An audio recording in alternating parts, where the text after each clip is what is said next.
Here we go.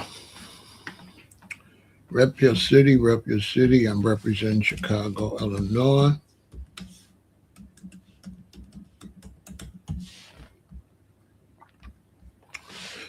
I'm going to talk about this Essence Festival and boycotting. You know, our boycotting, we've been really good at it, but there's still a few more cultures here in the U.S. Uh, that need a little straightening. We're going to have to boycott. We're doing great with the Asians. We're going to have to boycott Africans.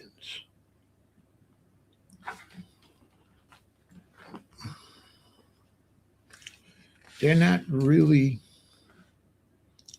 brotherly and sisterly. Um, they're competitors,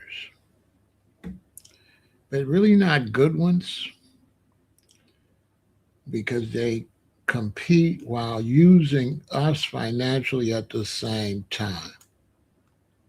So you can't come in and do our queen's hair and compete with us. That's not going to work. So I've been on the phone talking to some pretty powerful people in Chicago, and there's going to be a lot of changes, but we'll roll those out this fall. But there's about to be a lot of changes. The disrespect, uh, this ain't Africa. This ain't South Africa. This ain't Ghana. And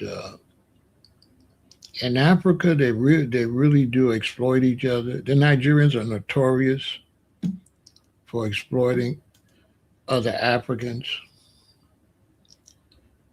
Notorious. They're horrible. I'm not saying all of them, but that's their reputation. So all of them are going to wear that uniform.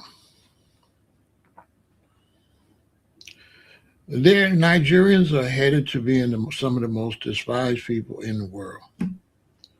They're going to get deported out of every country. It's just a matter of time. They're going to get deported because they never bring nothing to the table. They don't work with anybody. They just kind of steal, like culture vultures, economic vultures. There's no benefit. It's just losses with them. We're going to talk about that. It's just all losses. No benefits whatsoever. Not that I see. You know, they do a lot of hair, and we've been having a lot of problems with them. And there has been no benefits from spending money with Africans. We benefit better spending money with white corporations than with Africans. And that's a damn shame to even have to say, but it's the truth. We work for a lot of white corporations. Africans don't provide no jobs or nothing. All they do is just suck money out of countries, even in Africa. This is why the South Africans throwing them out. And so now we got the Essence Fest with those culture vultures have totally ruined the historical Essence Fest. And I gotta blame some of these multi-million-dollar black FBA because they should have bought that. They shouldn't have let Africans uh, buy that. And the FBA don't just go anyway, just so they can dance and sing and eat. No cultural pride or nothing. You out there like a sucker. And the performers. To all you performers, you Foundational Black American performers that keep performing at Essence Fest, even though we don't like it anymore. Uh, you're going to be done too. We're not going to come to your concerts. But I'm ahead of myself. We're going to get back to that. But yeah, go on that stage next year and you're done. You're done. You're going to still get some people to see you, but the stadium's going to be half. You're not going to make, you're not going to make any money. We're going to bring your stock way down.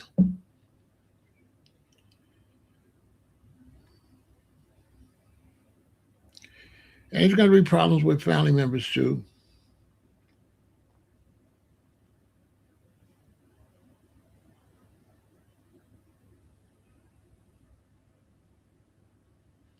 I don't know. I'm not. I don't. I don't care. He was crazy for talking to the African. Yeah. Why would he? What is he talking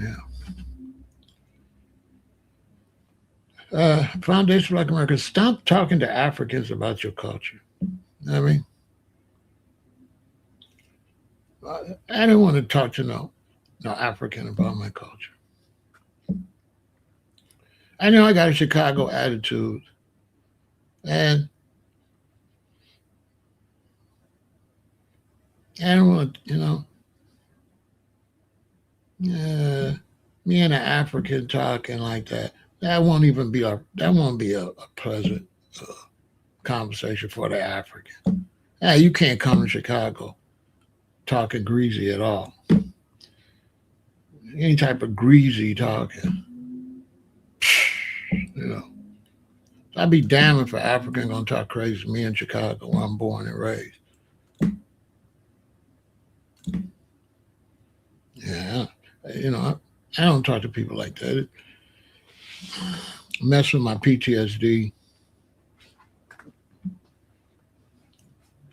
Yeah, I don't talk to no Africans.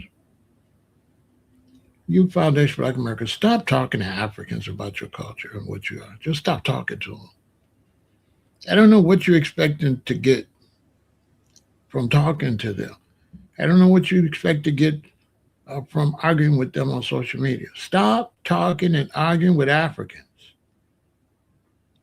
Block them and let them just talk to other Africans. Your engagement is just as bad. You're holding them up by engaging with them. Leave them out there on an island. Don't talk to them. I be seeing y'all arguing, making stop talking to them. Let them talk to themselves. Same for the Haitians. Stop talking to those Haitians. Let them kick them out. Stop going back and forth. Now, you can make your own video what you think about them. But when they come into your comments, don't respond. I don't respond. I'm not responding. I'm not responding like that.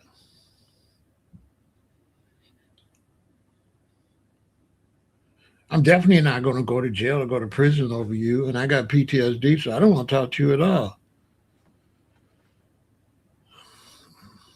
I can't just talk, It's going to go, you know what I'm saying? I can't do that. I don't know. I guess it's where I was born and raised or whatever. I can't, you know, I don't get too angry. In Chicago, we gangbang, so we ain't really much with this.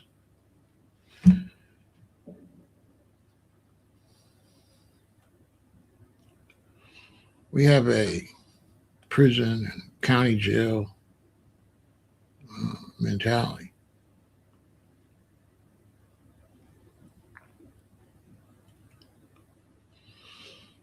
But I want to talk about this situation because the Essence Fest has been sold out. It's no longer foundational Black American. I don't know how long you're going to keep going and complaining. Stop going to it. Let the Africans keep it going. That's on them if they want to spend their money. Because the African businessmen are some of the worst businessmen on the earth. I'll give you an example. Let's say I went to Africa, I wanted to do business. and they had a restaurant that wasn't doing so good. A popular African restaurant that sold African food. The proper thing to do if I wanted to make money and own it, I could buy it and own it. There's nothing wrong being a business person, but I would keep it traditional African. I would never go to Africa and buy a traditional African restaurant and start selling Black American food. I would I would help. I would if the business is failing, I would buy the business, but out of respect to the culture of the people in Africa, I would not change their food. Africans, on the other hand, they will come and buy a Black American business or a Ghanaian business. A Nigerian will buy a Ghanaian business and start changing it and making it to Nigeria. They have like no honor and no respect. That's why Africa will never go nowhere because the black man in Africa is like some kind of devil. You know that if black Africans don't respect each other, you know damn well we shouldn't be dealing with them. Look at South Africa. Why is South Africa throwing out Africans? You know why? Because the black man in Africa is a loser. He's negative and he doesn't respect anybody. He's the most disrespectful man on the planet, which has a lot to do with slavery. And this is a man that sold his own people in slavery. That's a part of the African culture. I don't know why y'all trying to pretend that that was just a one time. No, that's black African men. They will sell their country, their natural resources, and their people in a heartbeat. Prove me wrong. I'm not saying every one of them, but that's the culture, though. That's definitely the culture. They suffer under their own culture. Tell me Africans don't suffer under their own culture. Bad. You don't see us here beefing with no black person because they come from California, beefing you in Chicago about you from California. We don't do that. We have gangs, but that's basically European manipulated through the prison system. That's not really us. You don't see us beefing with no black people from nowhere else. You come up here and tell me you're from New Orleans. I'm like, what up? You know what I'm saying? I know you're not no enemy, no black man from New Orleans, no black man from you know how you my enemy. I'm a Muslim. You're a black man. You a Hebrew Israelite or a Christian.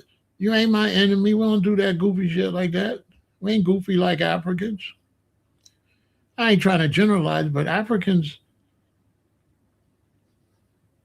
are failures. They have failed black people. They have failed the continent of Africa to the point where Arabs run the whole North Africa. Chinese are coming in and all of that. There's a fact. And I'm the type of person that once I don't care nothing about you, I don't do all that. I just get you out of here. I don't do all that. I don't do all that weirdo stuff. Hold on, I think I blocked the wrong person.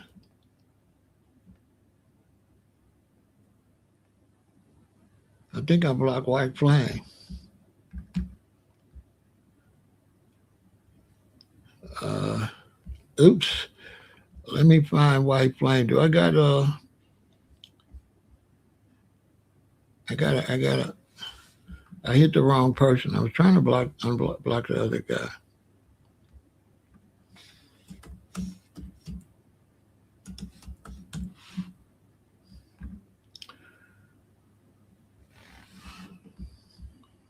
Let me see. Oh, white G53. Hold on. I don't argue with no. I don't argue with no nobody on no social media. You want to say something to me? You got a problem with me? Come to Chicago.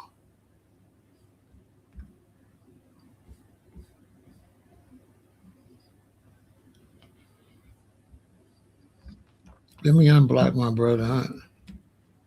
Block.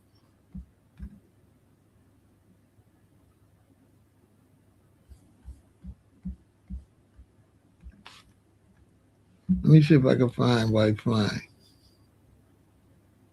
White G.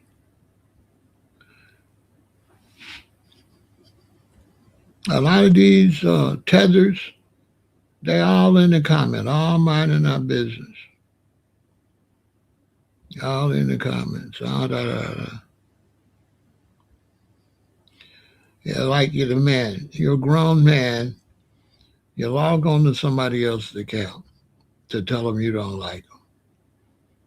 You got to be kidding me. Who does that?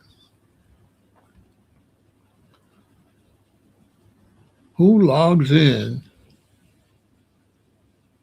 to tell you they don't like you? You know, instead of just unfollow you like a man. You got to be serious. You don't log in. I don't like you. Oh wow.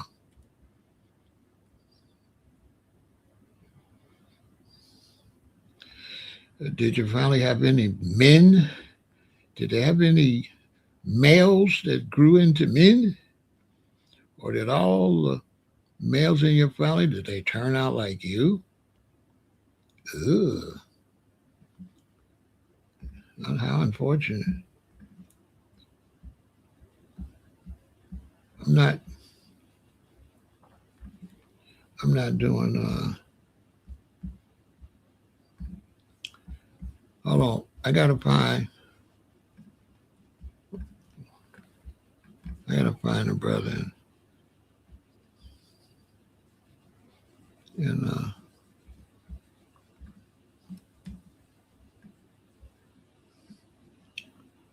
let me see if I can find him. I might not have blocked him. Y'all give me a minute. Let me unblock him. Sometime when you hit these buttons,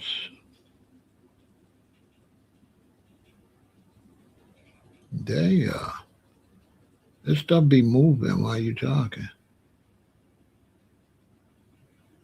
If I got moderators that can unblock him because I don't even see him.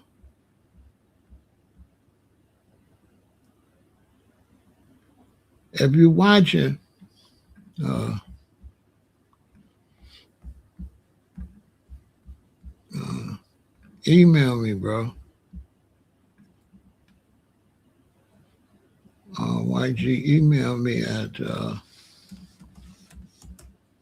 send me your YouTube link.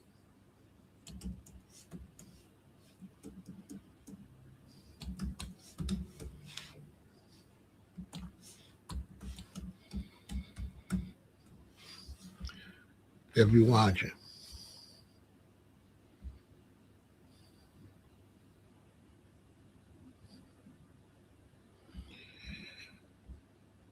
Uh, YG.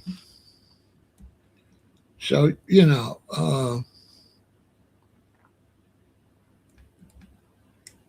these people that took over the Essence Fest and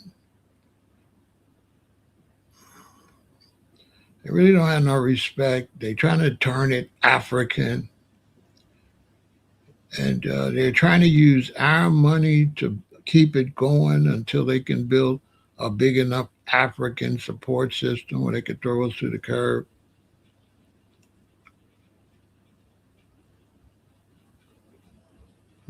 They're playing dirty ball, but we'll call ice. We'll play dirty too. We'll make it uncomfortable for you to come. And this is just reality. Speaking for foundational black Americans, we fought too hard by ourselves too long. Um, when I talk to black immigrants, they always go way back to Haiti, which has nothing to do with what we've been dealing with in the 40s, 50s, 60s, and 70s when I was little. We don't know shit about no Haitians. They tell me about the Son Overture started in Chicago. I don't know. He wasn't here fighting these white dudes in the 60s. So I don't know. He ain't the reason you can come outside Chicago and walk around. It's not the overture. He ain't the reason you're not going to get jumped. So I don't really care nothing about dude.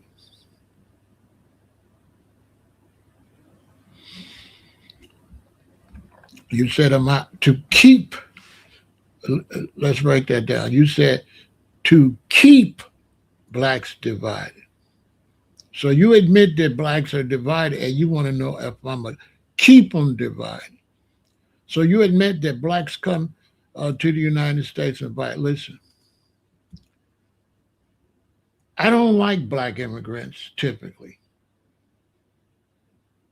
They are not friends. They're not brothers and sisters. They leave their country because they're forced and they come in with their nose in the air. And we're not united. That's why you said keep. So you sound stupid. Because I'm not the reason we divided. So why you ask me, do I want to keep us divided? I Africans come here with a divided mentality. And so you're telling on yourself, I know you're trying to be slick, but you're so slow. You're messed up. You messed up your whole thing because you said, am I part of the government operation to keep blacks divided? Let that sink in. So you're slow, for sure. And I'm not interested in other blacks because I can't see them. They're not united with us, but they eat off of us. And so if you're not a foundational black American, you're one of those blacks that are not united with us, but you eat off our plate. Yeah, you eat off our plate. And we don't want to feed you no more. We want you to go home. We want you to go home to the place you love because you don't love us and you don't love this country. You want black immigrants, you want to come to America and still be a Nigerian. You want to come to America and still be a Jamaica. You want to have Jamaican pride in Chicago, which to me is bullshit because you got to have Jamaican pride in Jamaica. Okay? You need to have Jamaican pride, Haitian pride, Nigerian, Ghanaian pride in those places. Okay? I'm not promoting unity at all. I don't want no unity with no Africans because they ain't no Africans got shit to do with what I got to go through every life. Africans cannot help my daughters or my sons. I don't do no fake unity. I'm a military man, and in military, the Army and the Navy are not united. The Army is the Army and the Navy is the Navy. Right? Just like that. Right? Just like that. And the difference between me and you, the one is I'm not, are you Haitian? Well, go watch a Haitian. You know what I'm saying? Go watch some Haitian. Stop talking to me.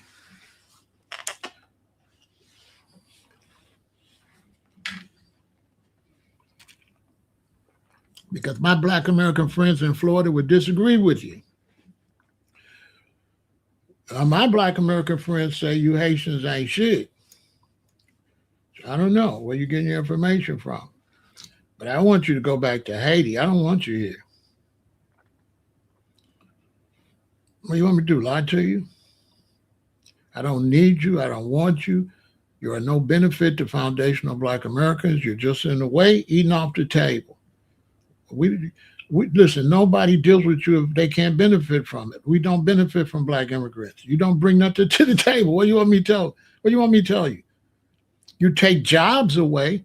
You take food out of our mouth. You take away jobs. You take away housing. But you don't bring anything to equal that. Just like right now. You're not bringing anything to help this channel right now. You are opposition. You're of no benefit to me. I mean, I know you don't like how I'm saying I'm being too straightforward. You should at least respect that I'm being honest. That foundation of black Americans, we've been nice to black immigrants, but the reality, black immigrants have been no benefit to us at all.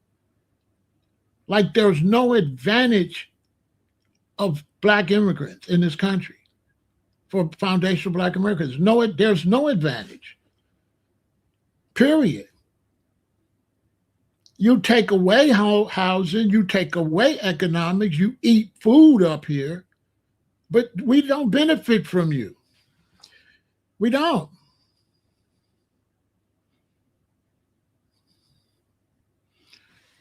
We don't benefit. What do you want me to say?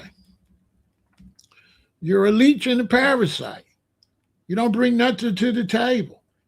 And in smaller places where there's less blacks, use something. Now, here in Chicago, you stay in your little places.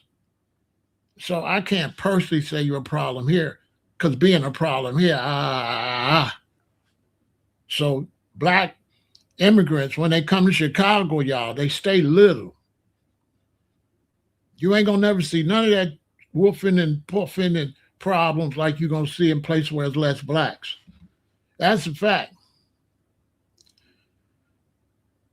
It ain't no Koreans here talking crazy. Ain't no black Africans here talking crazy. And there ain't hardly no Haitians here at all. I don't see none. Ain't no Haitian. What's Haitian in Chicago? Nothing. Because if you was outside talking crazy in Chicago and you made a mistake and something accidentally happened and the police put you in Cook County Jail, right?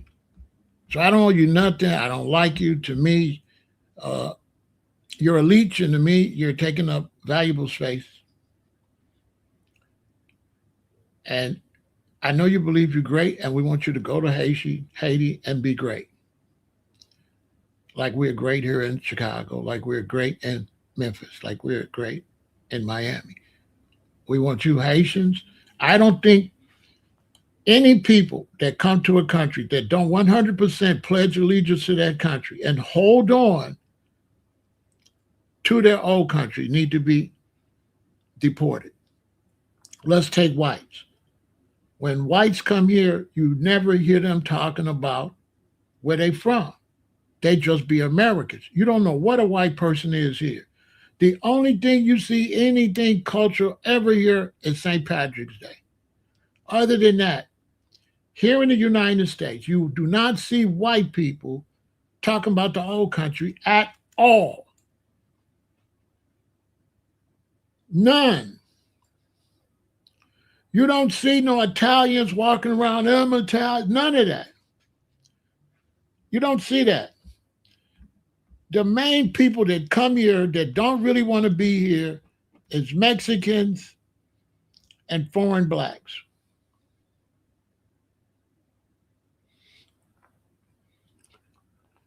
You're trying to tell me who I shouldn't like? That's what you're saying? You trying to tell me y'all cool? You trying to tell me that my experience with black immigrants is cool? Because I don't think you understand what I'm saying. You're trying to tell me that our experience with black immigrants is great. Is that what you're saying? Because if that's what you're saying, you're proving my point why we want you to get the hell out of here. You're just proving my point. Are you telling me that Nigerians and Africans are just great with foundational Black Americans and Haitians? Is that what you're telling me? I'm just asking you. Are you telling me? Are you telling us our experience with you? I'm just asking.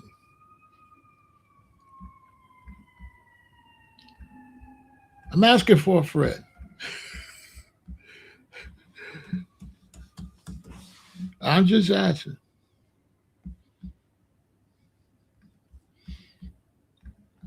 I'm just asking. Because our last national experience with Haitians was a lady calling us dirty Black Americans. What you think about that?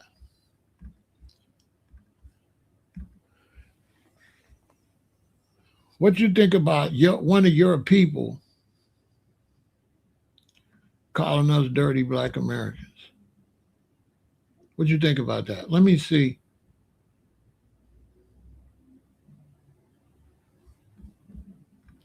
What you think about that?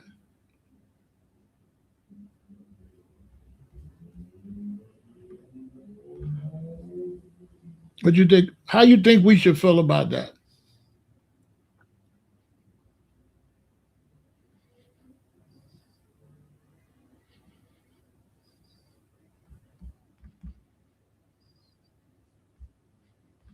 I'm just saying. How you think we should feel about that? What do you have to say about that? What was your response when that happened? Was you going around trolling, trying to straighten that out? Huh? Like, did you say anything? I'm just asking you something. Did you put that type of energy into this? I'm just asking. And I'm asking you something. Let me ask you a fair question. Do you think she helped Haitians or damaged you all? Don't worry about me. Do you feel she damaged how much foundational Black Americans will like Haitians? Do you think she hurt? That ain't what I asked you. I asked you across the United States.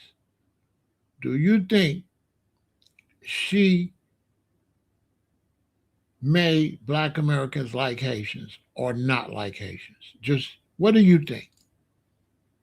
Just in your own common sense. Regardless if they were right or wrong. Do you think she made a lot of foundational Black Americans totally dislike Haitians? Yes or no? I'm just asking you a simple question about her. Do you think she damaged Haitians? Yes or no? Do you think she would make me want them to throw you out? Just asking. Do you think I want you to fuck out of here based on her? I'm just saying. I'm just saying. Do you think she wants me? She got me where I can't wait till you get deported. That's all I'm asking. I might be wrong.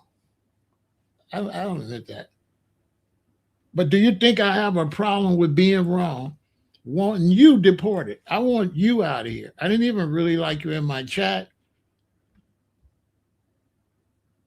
Goodbye. I don't even want to talk to you really. I don't like you. I don't like you. I know. That's childish. You know what you want me to tell you? I don't like Haitians now. I don't like you all because we believe that that's a general consensus. We don't believe that's just her. We listen. One thing we not stupid.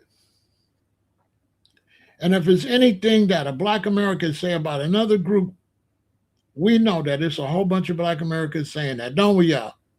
Don't we? There is nothing that just one black American gonna say about a group. Am I lying? Because people trying to play in our face, as the women say. Ladies, I done took y'all stuff.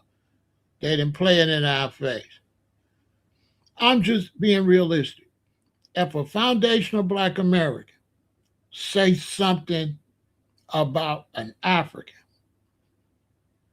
is that foundational black American just a few? Hell no, it's a whole bunch of them. I might not be like that, but I'm just going to be honest. There's a whole bunch like that. There's never just one. Like, why is this man trying to play with us? That lady let us know that there's a group of Haitians like that. That was she exposed y'all. She was too comfortable. And then if you believe in God, why would God have her do that right before? You see what I'm saying? That's what y'all should be mad at. Y'all should be like, why would you say that right before TPS expire? If I was a Haitian, and I'd be pissed at her.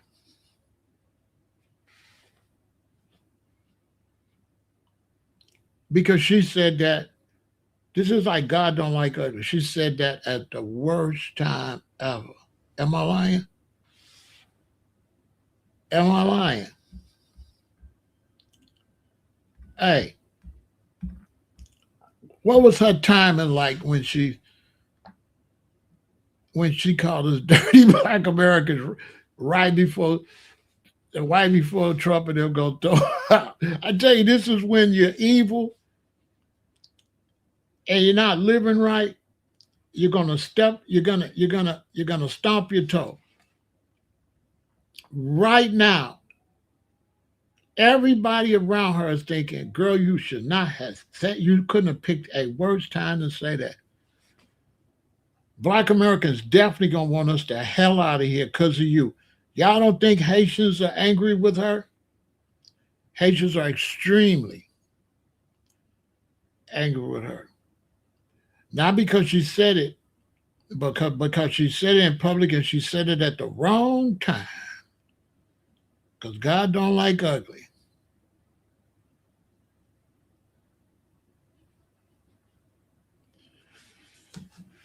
So goodbye, lady. We can't wait for the news to show exactly when they grab you. We are waiting for that. And she don't know nothing about the United States. Let me ask you something. Black immigrants are stupid because they didn't come and learn from us. They came into a country that we've been here for a long time. And rather coming in like real smart black people, brothers and sisters, they didn't come to us and say, okay, how things go over here. Right? Right? How did things, right? That's what black immigrants should have did. But black immigrants, especially Africans practice tribalism. So you couldn't expect no Africans that don't like other Africans to come here and like us. And Nigerians are hated all over Africa. As you see right now in South Africa, the South Africans are throwing them out. They're the main ones everybody wants to throw out. Nigerians are the most hated group in Africa. It's a fact. Everywhere they go, they exploit the people. Not all of them, but they have whole criminal networks, then that's all they do. And so if you just look at Africa and the xenophobia in Africa, of course they won't get along with us. So when you look at the Essence Fest, these are very disrespectful people because if they're doing it for business and they got love for us, They could just came here, invest in the Essence Fest, and made it better for us. They wouldn't have came in and started bringing in African food, African acts, and change what the Essence Fest represent and make it look like an African takeover. Very disrespectful. Very.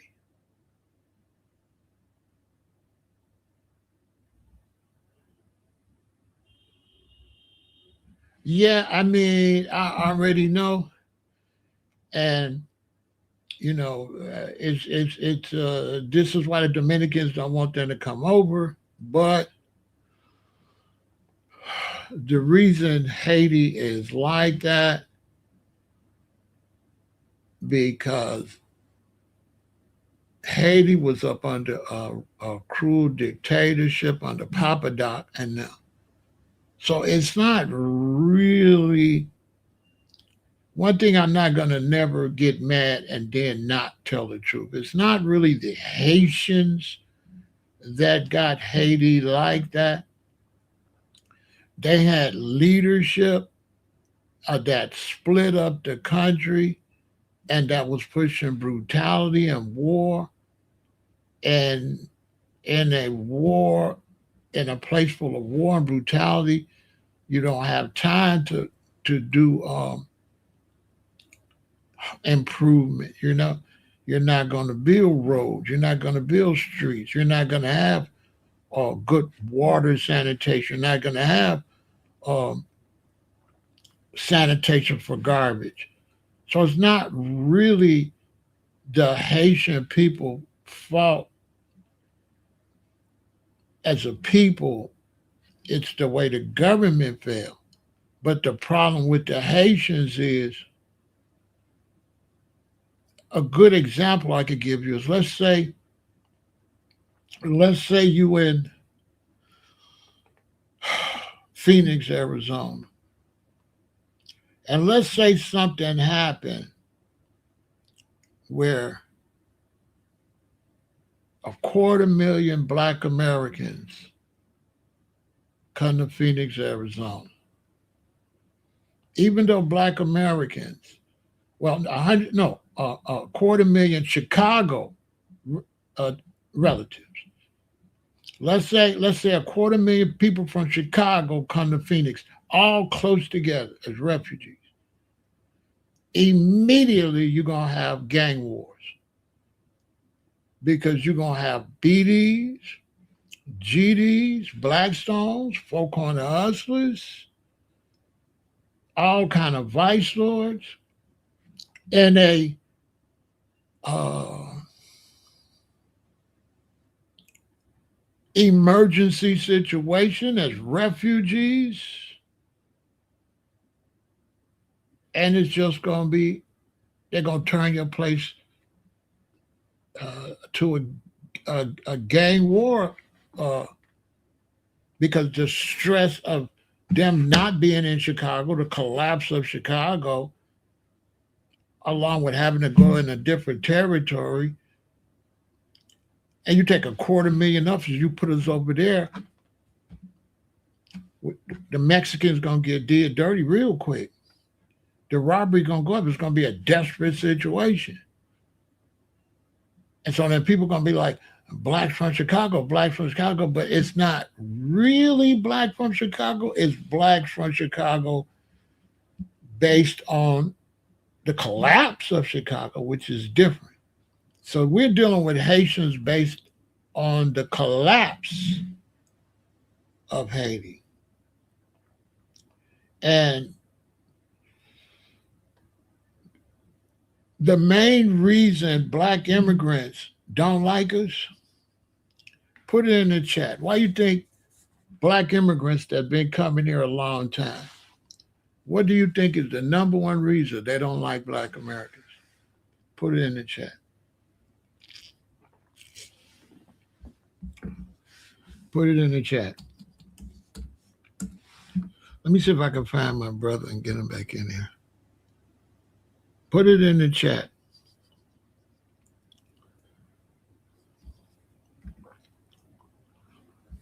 Uh, I gotta I gotta find White Flame.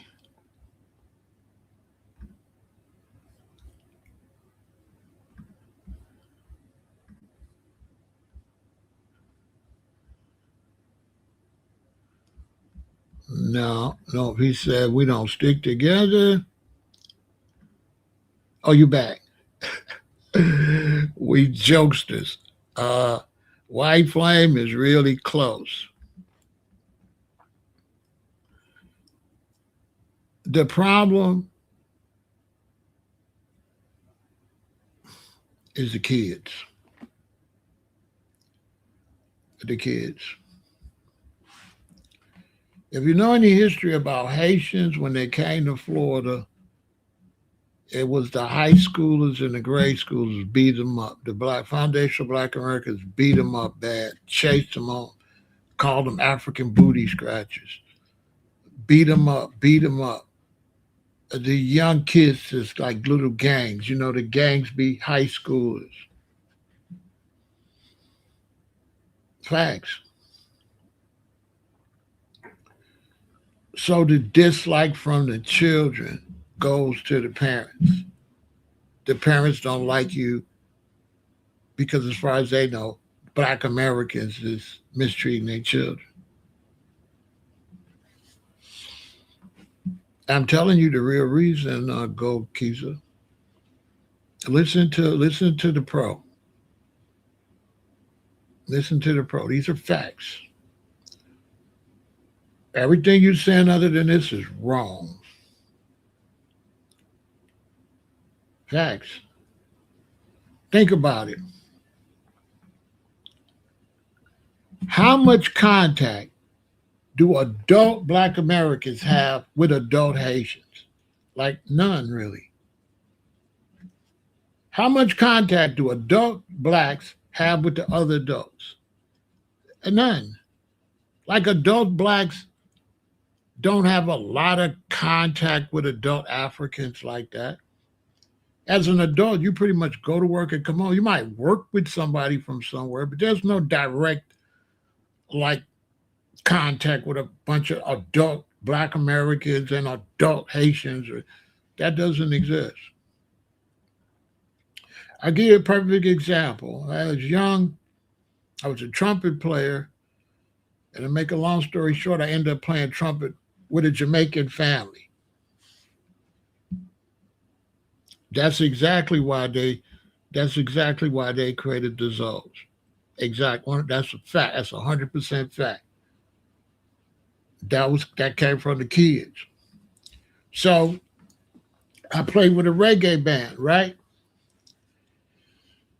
And the reggae band had an older brother. He played the conga. He was the oldest. The next oldest was Gilly. He was the singer. Then we had a keyboard player, a drummer, and a bass player. They were all in school. And so I would get over there and we had to wait for the teenagers to get there to start band practice. The bass player, the drummer, and the keyboard player. They were all in school. And so one day they came home and they was all upset because they said the kids at the school was calling them banana boat man and all that, calling them names because they was Jamaican.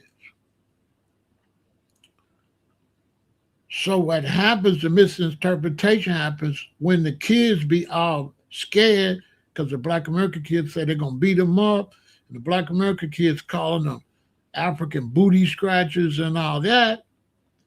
The parents be like, black Americans, see? Because the parents don't understand it's not black Americans. The parents don't know that those kids' parents don't know they doing that, right? Those kids' parents are nothing like that. Those is kids. So the parents don't know that. The parents is nothing like that. The parents are mature adults. But if you're a foreigner, you don't know that. If you're from Jamaica, how do you know what Black American parents is like. All you know is some Black Americans want to beat up your kids and all of that.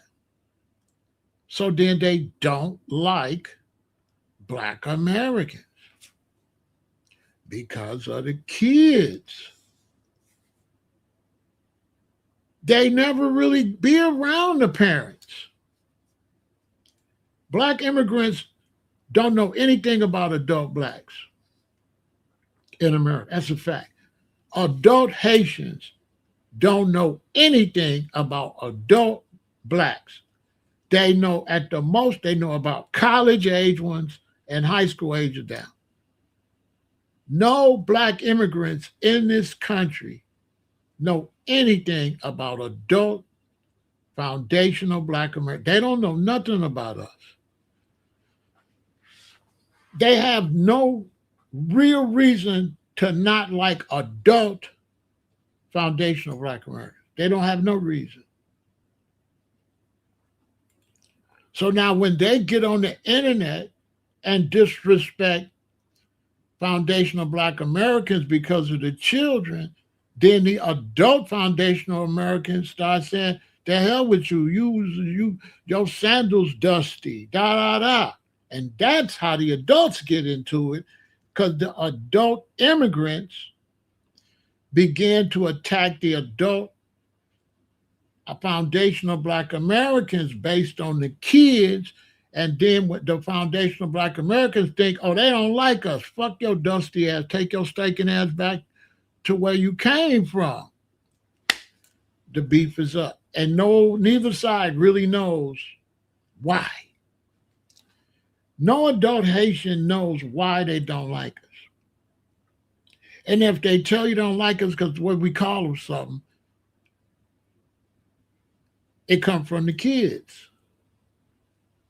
Like White Flame grown, he won't do all that.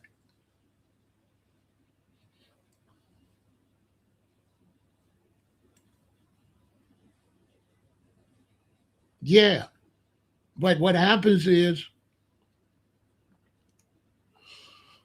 if you're a Jamaican, you go to school with some Black Americans. They start calling you African booty scratcher and all that. But you're a Jamaican, so you don't understand the culture.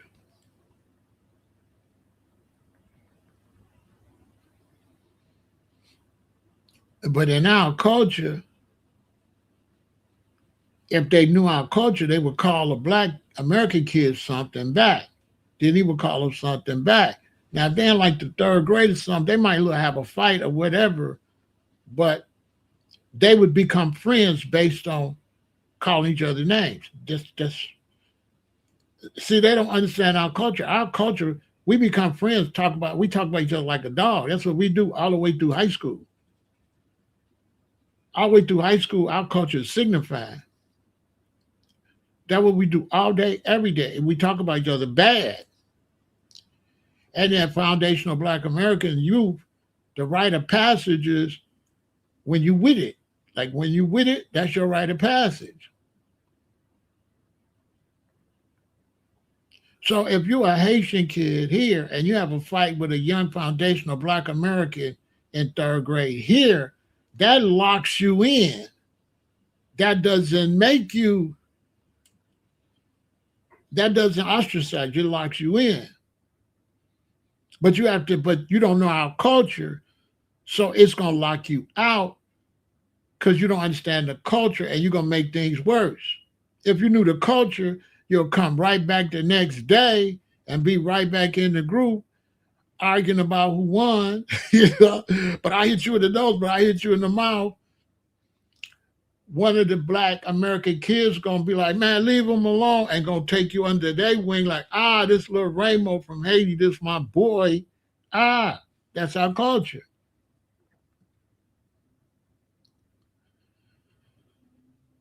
Not really troublemakers. It's the culture.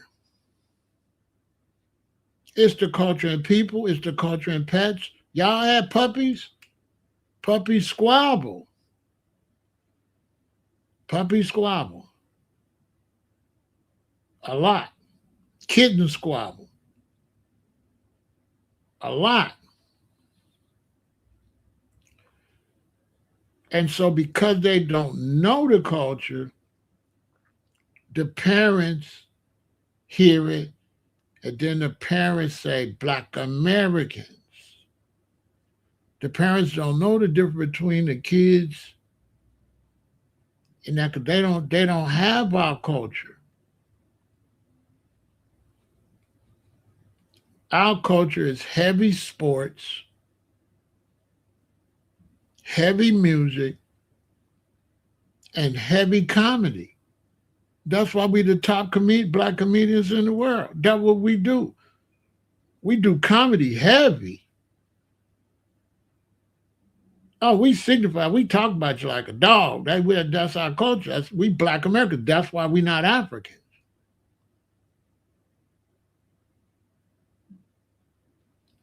Our comedy taught us to laugh at our pain. We won't be laughing at pain. Comedy is not about laugh. Comedy is about intelligence. Comedy is not. Comedy is not about laughing at pain. You gotta be clever. You can't be no dumb comedian. You ain't funny because pain. Pain is not gonna make you funny. To be a comedian, you gotta be sharp like that. You gotta be sharp. No, it's high. It takes high intelligence. Don't think we just up at school signifying. I used to be at home practice. It's a real trade.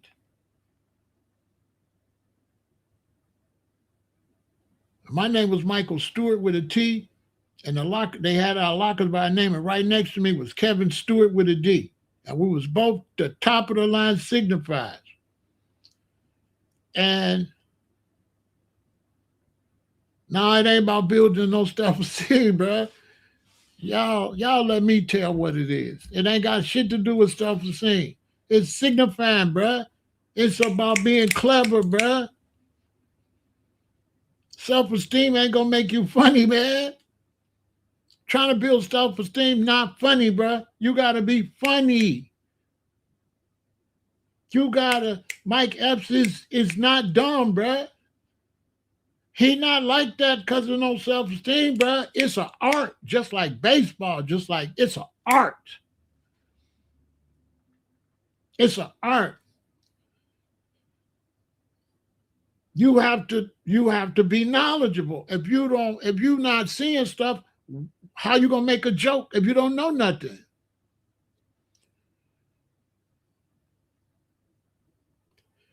You can't just say your mama got feet like Fred Flintstone. You gotta look at Fred Flintstone's feet. You gotta look at his feet and say, damn, Fred got some big ass feet. Then you go to school and you say your mama feet like Fred Flintstone. You can't say that out of pain. You got to be that. It's an art, just like singing, dancing. Comedy is an art.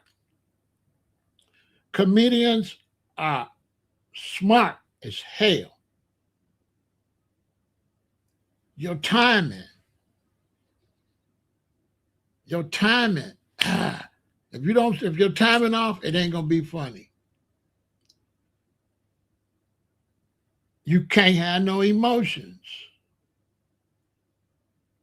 So if you talk about my mama and all the kids laughing, right? Like right now, I'm in school. Somebody just said a crazy, messed up joke about my mama. Everybody's laughing right now. What am I doing? Right now. Let's say he said now about my mama. Everybody laughing. What am I doing right now?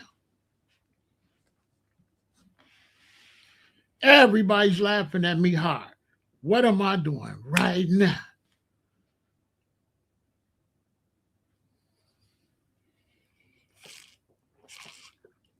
Put it in the chat.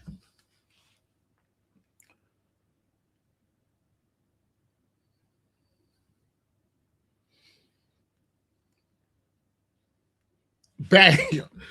Man, I don't care nobody what he said. Right now, I'm thinking about his dusty ass daddy or something. But I'm not paying attention. Boy, listen.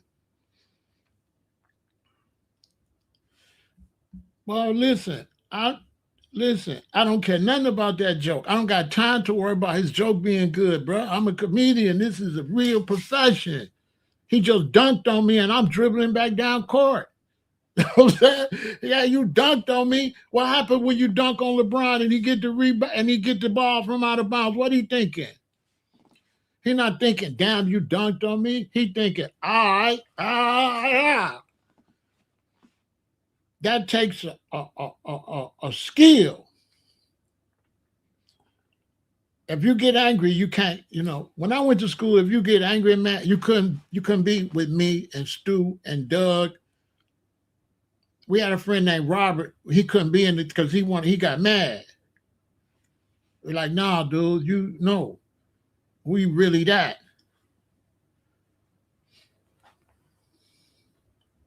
I'm saying all this to say that our kids hurt the Haitians' feelings way back in Florida. Go do the research. And then they went and they started fighting and they put the zones together. That's how the zones was put together to fight the black Americans that was picking on them.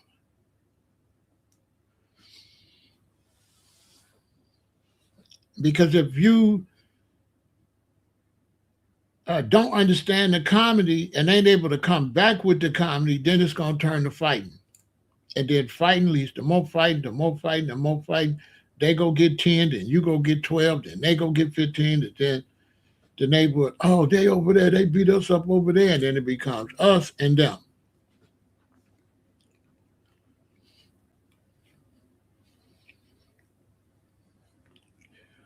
But that's where it all came from, the little kids, third grade. Not so much first and second or third grade, fourth grade, fifth graders, hurting the kids' feelings. So those Jamaicans, they never really liked black Americans like that after experiencing that in school. Because they didn't understand. They thought the kids really didn't like them. Because that's not their culture. See, that's not the Haitians' culture. That's not the Jamaicans' culture. That's not the Africans' culture. That's why you don't see none of them as world class comedians. There's no world class African or Haitian or nothing comedian like that. They don't understand that. So it turns into games. But that's what started it. And then it's a lot to that. That's what really started the division. Everybody knows what started because everybody says one of the biggest C's, African booty scratcher. Don't you know when kids hear that, they fall out? But they're not falling out because they called you an African booty scratcher. They laughing because African booty scratchers sound funny. But see, you don't know that, so you think we laughing at you, but we laughing at the term. The term is extremely funny. It has nothing to do with you being an African or nothing. It's a funny term. Come on, African booty scratching not funny? It's hilarious. Because it's some little kid stuff. That's what made it. The reason it was so funny, because it sounds like some stupid ass kids. That don't sound like a kid made that up. That do not sound like no adult comedy. Do that sound like adult? Yes. It ain't got nothing to do with Africans. Exactly. It don't have nothing to do with Africans at all. It don't. It's just sound funny. They don't understand. Black American kids we was calling each other that. But we wasn't really thinking about no Africans. It just sounds hilarious. That has nothing to do with Africans. It's just so stupid. The African ain't even the funny part. The funny part part, the funny part is booty scratching. You know what I'm saying? You could have said any kind of booty scratcher. People be cracking up. Now, I know the Africans was like, why it had to be us though? You know what I'm saying? Why it had to be us? I don't know. I mean, that was a joke they kept on joking. I swear to God. But that didn't have nothing to do with no Africans. We didn't even know no Africans like that. But to the Africans, they think it's about Africans, but it's not.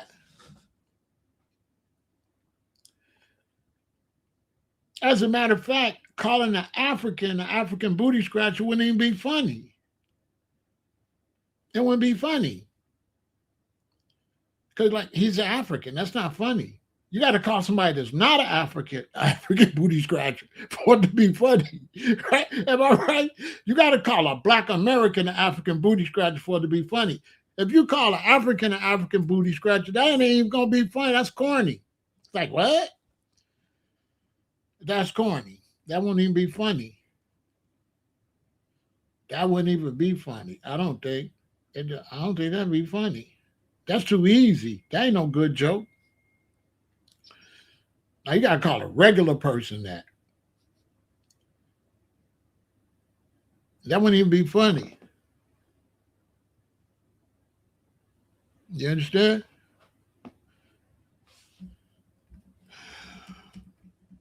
And so back to what we was talking about, the Essence Festival, the problem with them is instead of them, okay, when you look in terms of the Essence Music Festival, people will say, bro, don't they got a right to come in and make money? Yes. Brothers and sisters in Africa got the right to come in. If that festival is losing money, they got the right to buy that festival. But if you got any decency, and this is a foundational Black American festival, but the people that was running it losing money. If you got any decency where you want to save it, you just don't want to save it for money. You want to save it for the Black Americans. This is where the Africans suck at. Because you were supposed to come, making an investment. No problem with you making money from it. But you're supposed to keep it the same. You could come and put your African dollars and make all the money you want. But you're supposed to keep it the same. Once you start bringing in a bunch of African groups, African food, African culture, first off, you're stupid. You just blew a lot of money. You ain't no good businessman. If I go to Africa and there's this big famous African restaurant and the owner is about to lose it, and if I'm a foundational Black American, I'm going to buy it because it's a good investment. But I'm going to hire all the Africans that can keep it just like that. I would not change them brothers and sisters restaurant, not one bit, unless I added more African stuff. I wouldn't come over there and start selling Black American cuisine. No, that's disrespectful. And that's a bad businessman. That's bad. That's a bad businessman. That's bad. That's bad. If I went to Africa, I swear to God, and brothers and sisters had a really nice restaurant, great African cuisine in Nigeria, and it's a good business investment. Yeah, I'll buy it for the business, but out of respect for my brothers and sisters in Nigeria, there's no way I would change their shit. Ain't no way. At that point, you ain't shit. You a pirate. Why would I do that? Why would I go in there? Okay, it's fine for me to make money, to make an investment, but I wouldn't go change their shit like that. Like how them niggas at Essence Fest doing us. Why y'all changing our stuff? And I'm not hiring no whole bunch of black Americans. I'm hiring Nigerians. The fuck? If I take over the top popular Nigerian restaurant that's got Nigerian waitresses, I'm gonna keep it just like that. I'm not gonna bring in no black American waitresses and shit. Man, why would I do? But they my brothers and sisters. But I go steal their shit, turn their shit into FBA.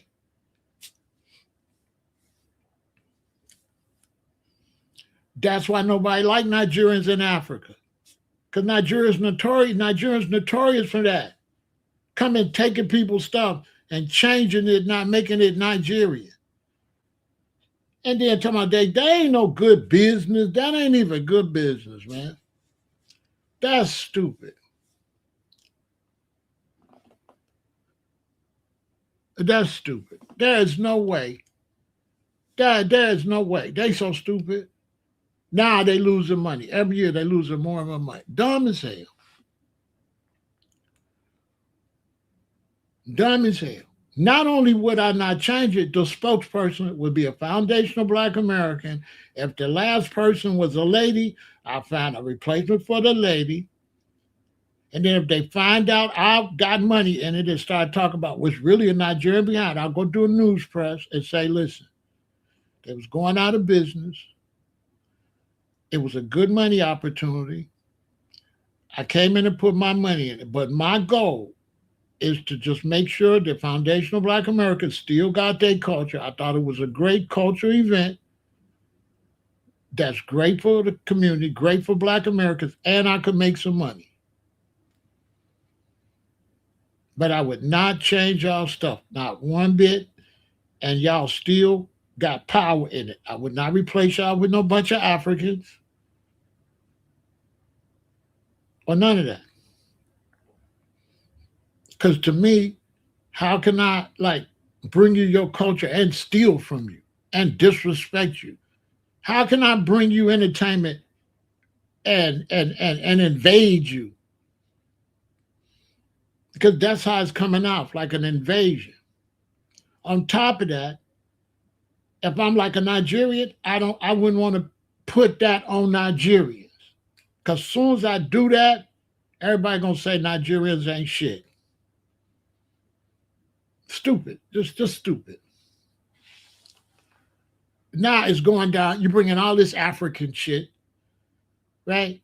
To people that's been going every year. Some black women and black men, they go to Essence Fest every year. They need to come and see the same Essence Fest. Maybe new vendors, new stuff, but now you culturally appropriating.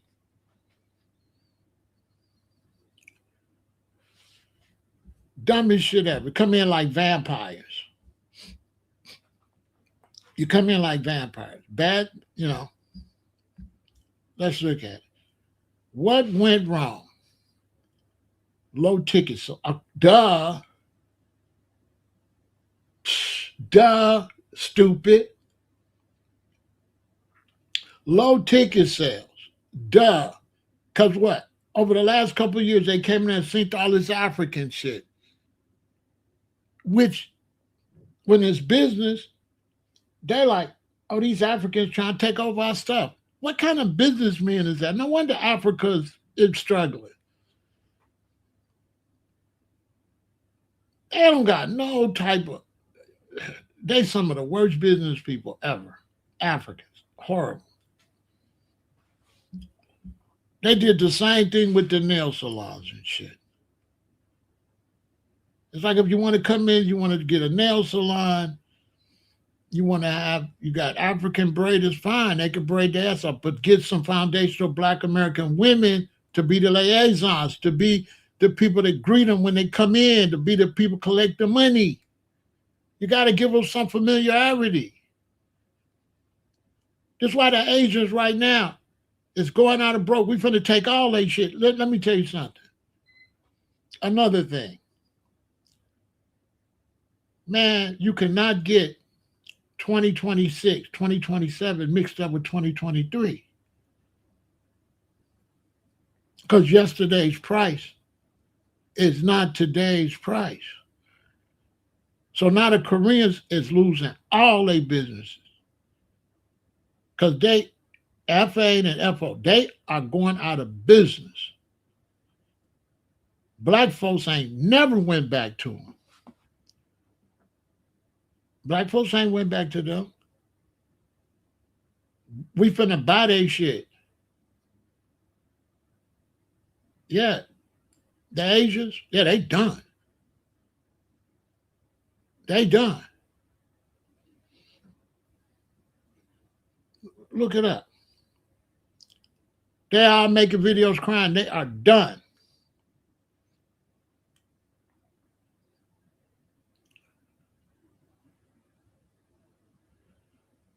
They are done. And then you know how stupid an African got to be to tell a black person you're not African? You got to be dumb as hell.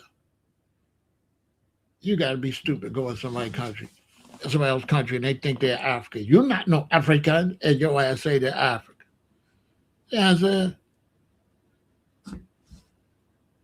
what the hell? They dumb as hell. Because they'll do some shit in Arizona, or they might do some shit in like Northern California. Because, foreigners, they don't, they won't learn from us. That's the black foreigners' biggest problem is they so big-headed that they won't learn.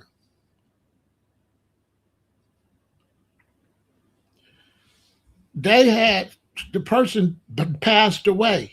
One of the people passed away. That's really why. They was old, bruh.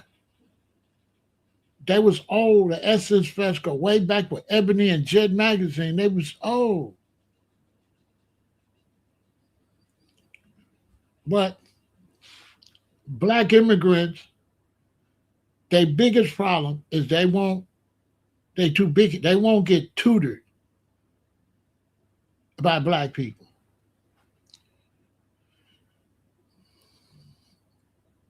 Black Americans, we could put a whole company together just for that. For example, if I'm tutoring and you're black, you're some Africans, you want to go in business in the United States. One of the first things I'm going to tell you is you cannot generalize. Whatever you do, don't generalize. Because you might go to Northern California and you might tell a black woman, you ain't no African. And she might be like, huh?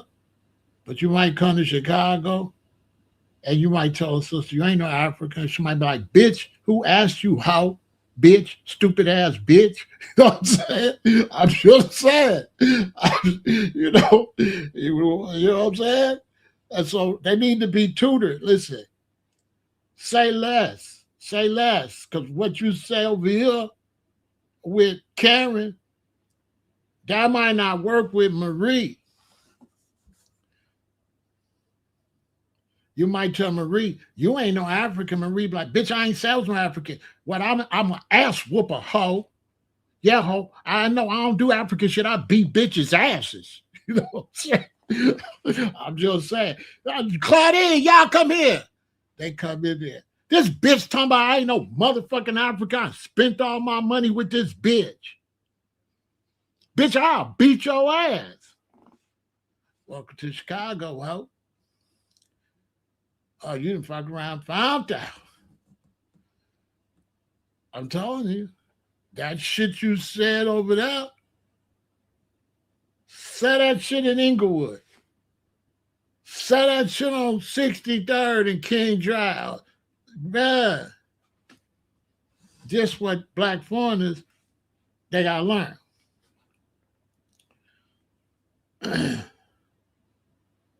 They got to learn. They got to learn how to do business. Bitch, who said I'm African? Bitch, I'm whatever I want to be. Bitch, you ain't my mama. Bitch, you not my mama. Fuck around, get the African beat out you, hoe.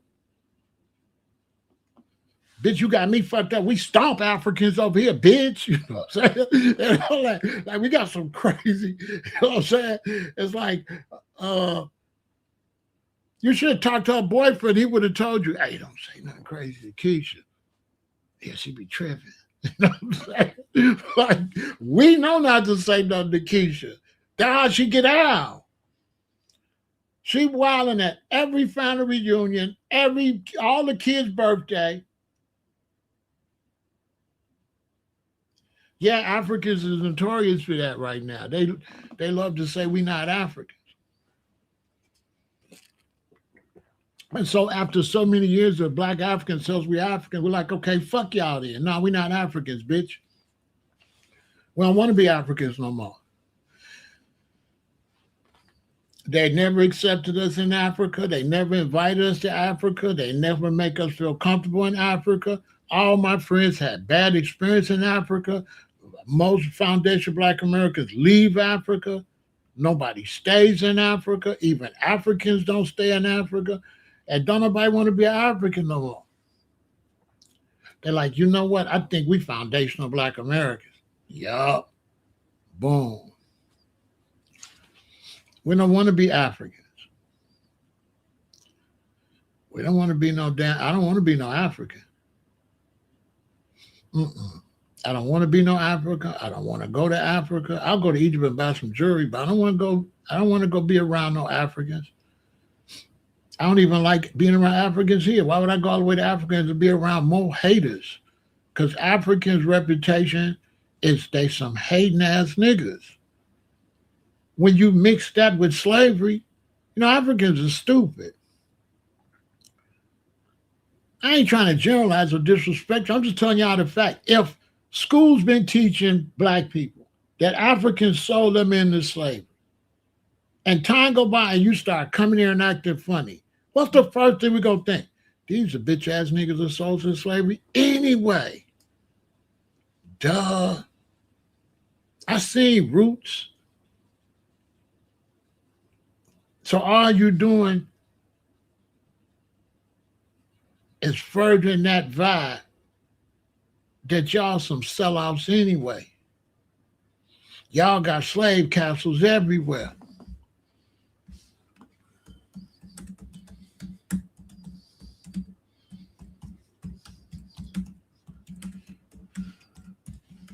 So Africans, black Africans, got a fucked up history anyway. They got a lot of goddamn nerves.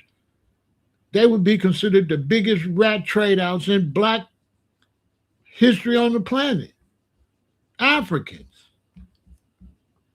Look, there were approximately 40 to 50 major commercial fortresses and slave castles built by European powers along the coast of Africa during the transatlantic slave trade, because these structures range from fortified trading posts to massive stone military garrisons. Historical accounts often group them into broader category of forts and castles.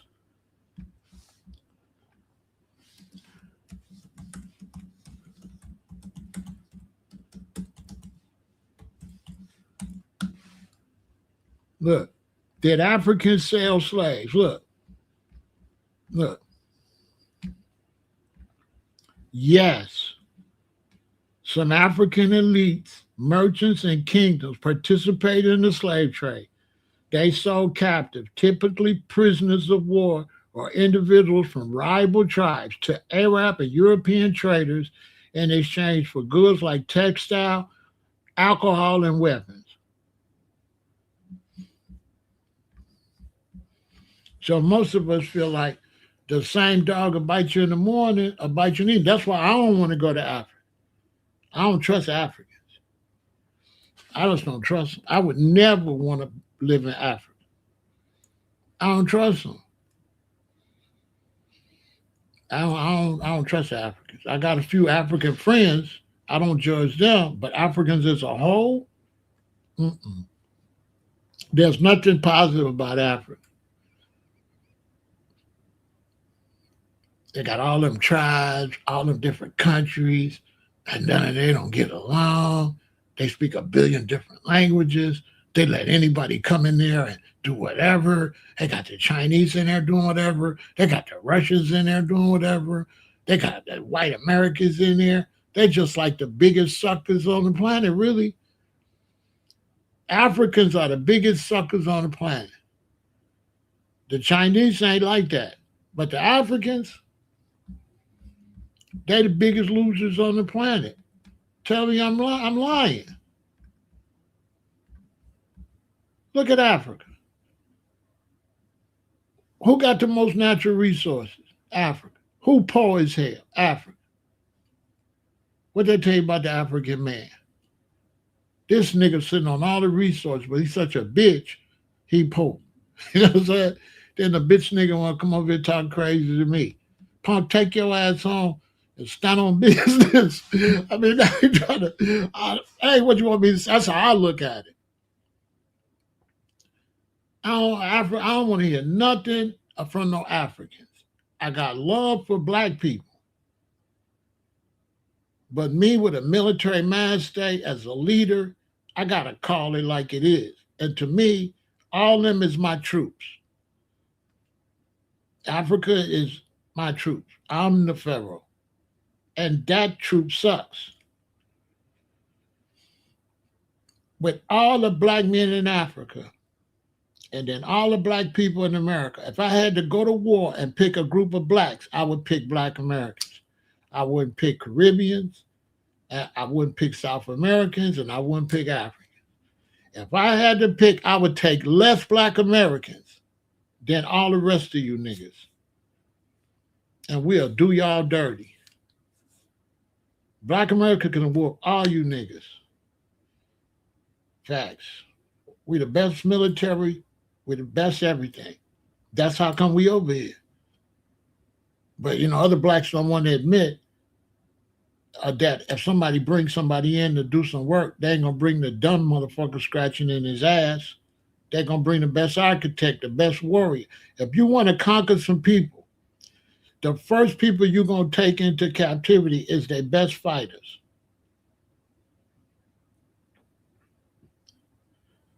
That's the first ones the first ones they need to shut down and handcuff is the best fighters. So the best fighters from the Caribbean and Africa and stuff, they was the main ones shut down. They left the bitch niggas free. I don't know. To me. And the scientists and the people that know how to make stuff, cars, how you think you got cars and all this stuff. But the one don't know how to do nothing, what would you take him for? And look at Africa. It's clear they don't know how to do nothing. Look at it. Everything they got, they let somebody come into their land and build it. And they so slow, they think them people gonna build that shit and give it to them. The Ethiopians all up think the Chinese gonna come in there and build all that stuff and give it to them.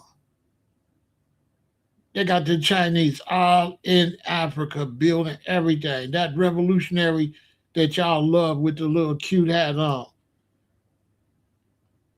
And Burkina, he got the Russians and Chinese in there building everything, and he think they're gonna give it to him.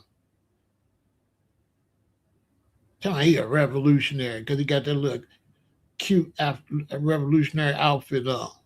What a real gangster revolutionary. Slap his hat on the ground, kick him in his ass, take his shit. He ain't built like that.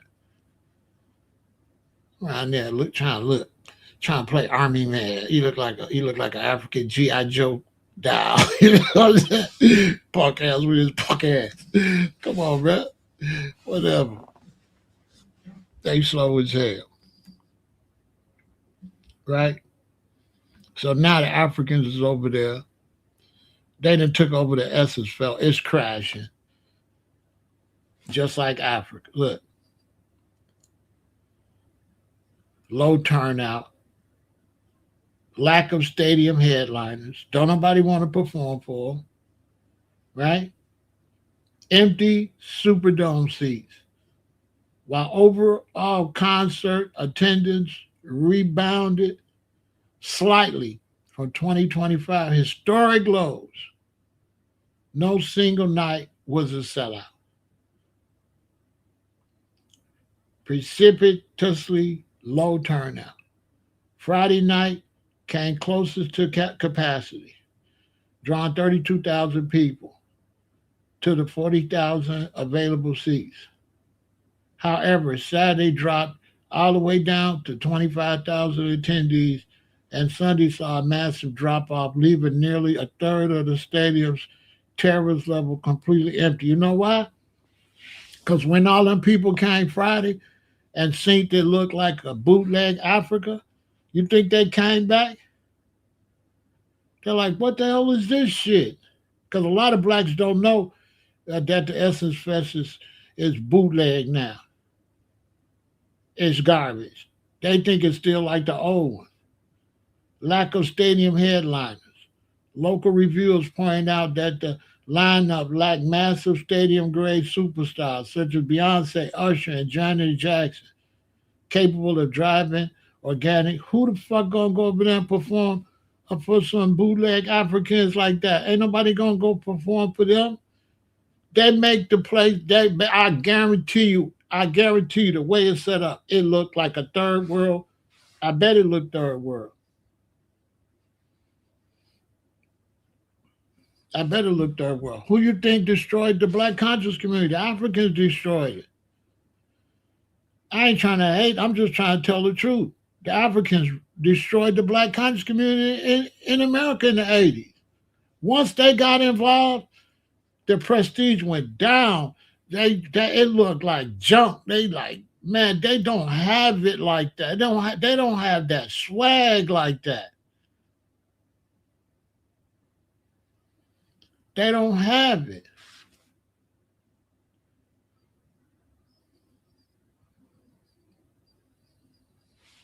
There's no more R&B artists, man. Let me tell you something, man. I could have packed that damn place. They could have packed that place. They don't know what they're doing, Leon. They ain't from our culture. They could have packed that place. They ain't from our culture.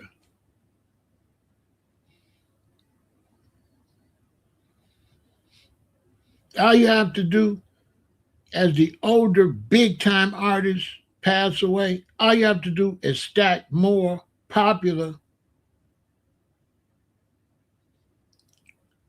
younger artists. That's all you have to do. That's all they had to do was stack everybody else. That's it. It would have been packed. That's all they had to do was stack everybody else. That's it.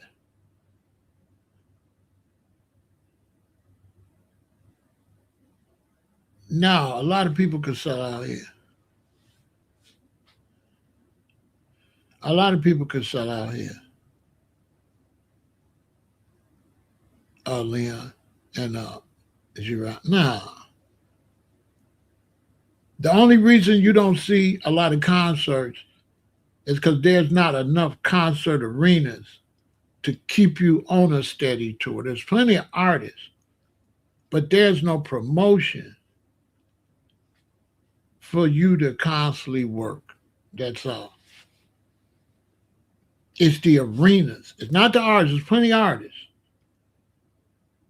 but there's not the venues to do St. Louis, Detroit, da da da da da.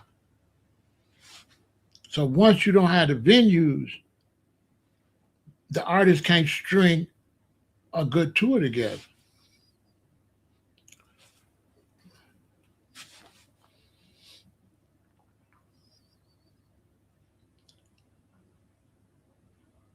That's why they can't string a good tour. If you got one good artist that's gonna draw a lot of people, I can replace them with two that's a little bit under there and pack the place.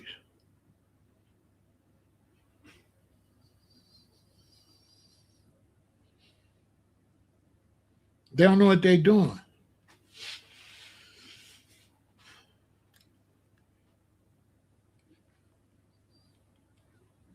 Because something like that,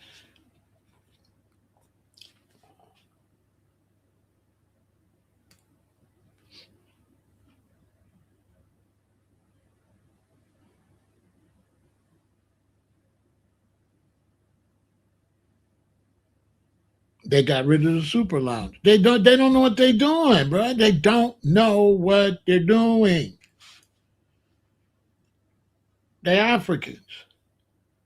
They bought all that African food in it. Remember the reviews last year. The money they lost this year was because of last year and the year before. They're gonna make less money next year. They don't make shit because they don't know what they're doing. They do not know what they are doing. Let me give you an example because people be like, well, how you know? Let me explain something to you. You see everybody talking about the R&B groups and stuff like that? Let me show you how they don't know Black American culture. Put in there the ages of the older generation. Y'all put in the chat first so I can show you how real I'm talking about. Give me the main ages that's going to go to the Essence Music Fest. Let me show you something. Put the ages in the chat. What's the main ages going to travel like that, get hotels like that, and fly around the country to go to the Essence Music Fest? Put those ages in the chat. Watch this. Let me show you Big Pharaoh could have packed it. Put those ages in the chat. Not above. Ain't nobody 60 and get flying around. Fuck all that. No. 58, too old. 58 is the limit. Gonna be like 55. When we start getting close to 60, we ain't doing all that fucking running around. See, this just show you. Man, we not running around like that. The main age is gonna be 35 to about 55. 30 to 55. Exactly. 30 to 55. What music group is that? Watch this. What music group is that? What do they listen to? What was the big music in their lifetime?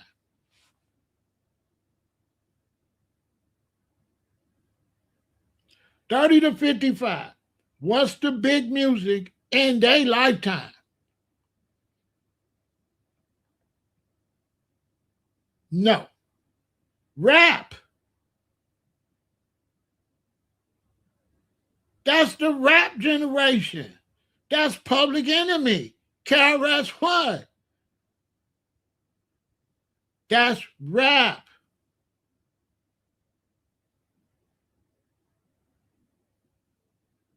That's the rap generation. That is not the Aretha Franklin generation. That is not the Phyllis Hyman. No, that's not the R&B generation. That generation would be like New Edition. And they didn't have a lot of good R&B performances then. Them groups didn't stay together.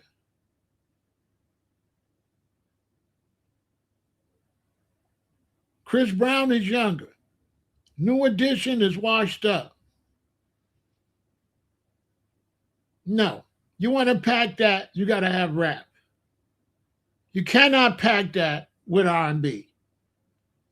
That was 5 years ago. Duh. That's why you got to let a foundational Black American do it.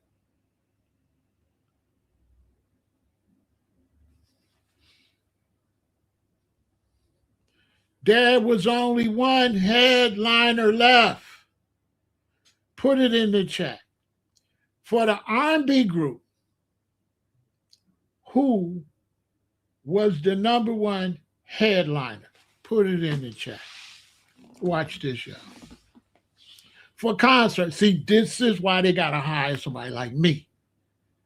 This is why they got to hire somebody like me. Watch this. And I'm the music man who has been the number one headliner for black festivals. No. Who has been the number one headliner for black festivals? No. Frankie Beverly and Mays. See? No. Frankie Beverly and Mays. Frankie Beverly and Mays have been the final act for black festivals for the last 15 to 20 years. Facts. Every show ends with Frankie Beverly and Mays. Ask somebody. Every festival. I don't give a damn who you are. You're not going on before Frankie Beverly and Mays going on last. Frankie Beverly and Mays going on after the Oz, and then the Isley Brothers was another one. And those was the last two, the Isley Brothers and Frankie Beverly and Mays. But Frankie Beverly and Mays, when Frankie Beverly passed away, that was his whole thing at his funeral, that he was the headliner for black people. That is his reputation in music. Frankie Beverly and Mays' reputation in music is they was the headliners of every festival. And I mean, nobody's going on after, once Frankie Beverly, the festival is over. Ask somebody.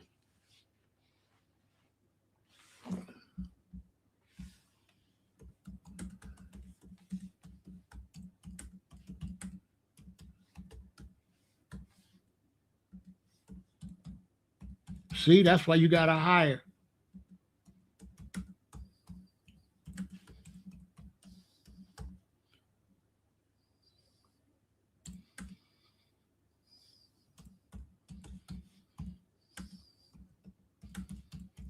Watch this.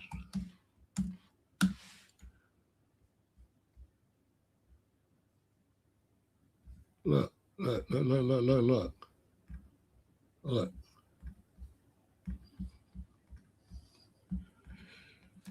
Frankie Beverly and Mays headlined the Essence Music Festival 10 to 15 times and headlined the Congo Square stage at the New Orleans Jazz Festival for 11 consecutive years. The exact number of times the legendary R&B band headlined events and festival over their 50-year career is incredibly high, with historical tracking platforms like Soundkick recording nearly 2,000 distinct major festival and concert buildings. Notable repeated headline appearances include Essence Music Festival, New Orleans Jazz Festival, Capital Radio UK, the I Want to Thank You Farewell Tour, and on and on and on. Once he passed away, that was the end of that group. The next group under him is rap.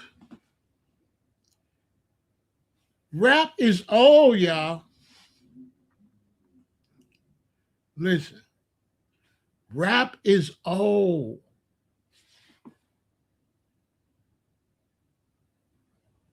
All the OGs is rap fans.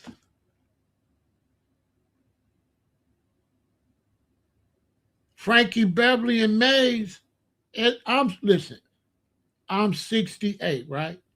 Frankie Beverly and Mays ain't my group. Frankie Beverly and Mays is some of in my group that grew up slower, but my group that grew up fast. No, I'm not the Frankie Beverly and Mays group. That's older than me. But some, depending on where you live at. I'm from Chicago. If you live in slower places, yeah.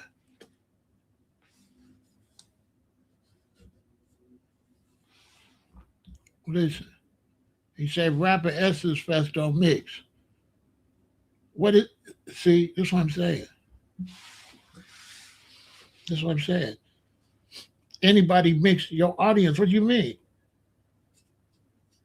What do you mean? What mix with it? How you gonna have somebody that audience don't exist, bruh?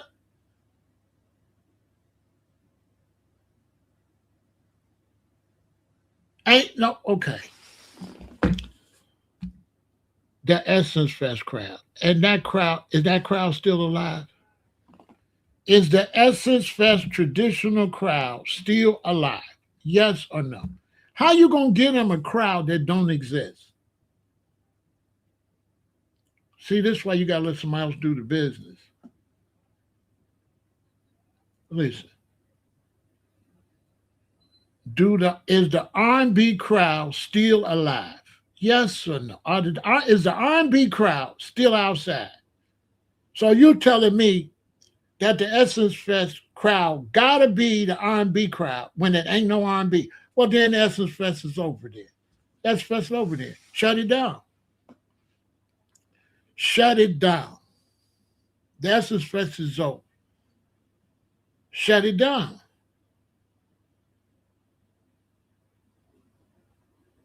I bet you I packed that motherfucker out because I got Public Enemy. I got Public Enemy. I definitely got KRS-One.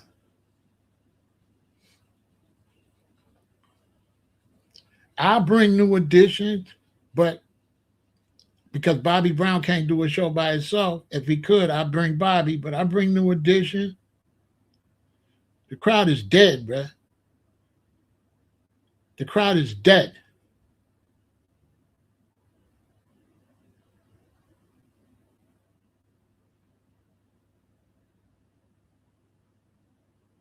The old generation now, they crowd is 106 and Park crowd. It ain't no goddamn them old ass people. That's Donnie Simpson crowd. They dead or they in a wheelchair. They not going nowhere. Y'all talk about Video Soul.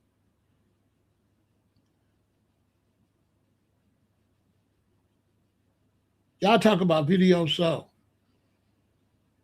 Let me ask you something. Can they make money if they keep catering to the same kind of crowd? So if you was running Essence Fest, would you try to bring in a crowd, or would you advertise the crowd that's already out there? Let me see if y'all got business. If y'all ran the Essence Fest, would y'all try to piece together some music to get a crowd, or would you cater to the crowd that's already there? Put it in the chat if you was a business for. That's why the Africans should have hired me. Because you cater to the crowd that's there. And that crowd doesn't exist, y'all. There is no R&B crowd. It doesn't exist.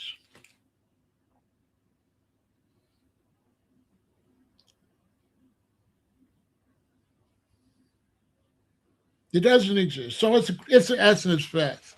Boom, I'm throwing it right. It's out there. Y'all having a good time? Yeah, I got my host. I ain't no host because I'm the money man. Right? This is the first thing y'all hear. So welcome to the Essence Fest. What y'all hear is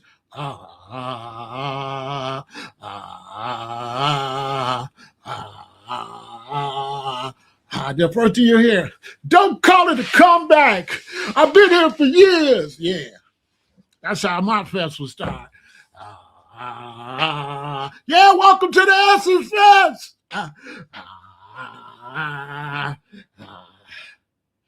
You can't afford Chris Brown. You can't afford Chris Brown. Chris Brown on tour. Can't afford Chris Brown. You can't afford Usher.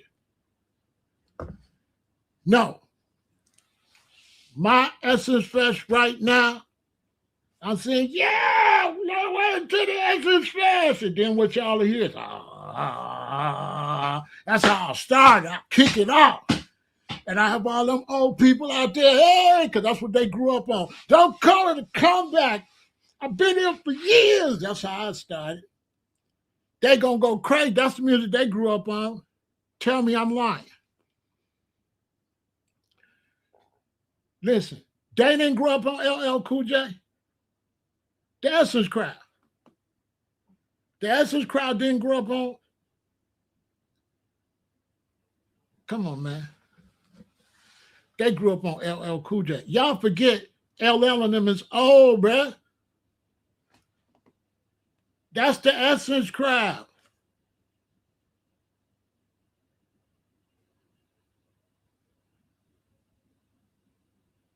That's the Essence crowd. Rap, not R&B. It ain't coming back. Luther not coming back. How Luther coming back? Luther not coming back. They gone, bruh. They old or they passed away. They old, or they passed away. This why the Africans don't know what the fuck they doing. If you don't know Black American culture, sit the fuck down. I'm not bringing the Beastie Boys. Black folks do not want to see no damn Beastie Boys.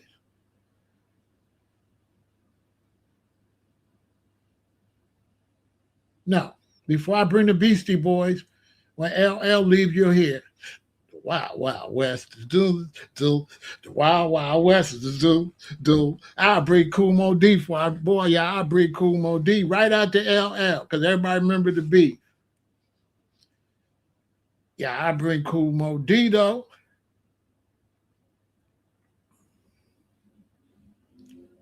I bring Cool Mo D.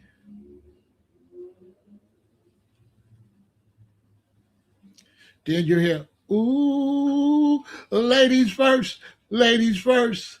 I bring Queen Latifah, send it up. It'll go up, it'll go up. They'll all come to see that. Essence Fest, Queen Latifah, LL Cool J, Cool Mo D. Boy, they'll be there, boy. I would go to that, and I don't go nowhere.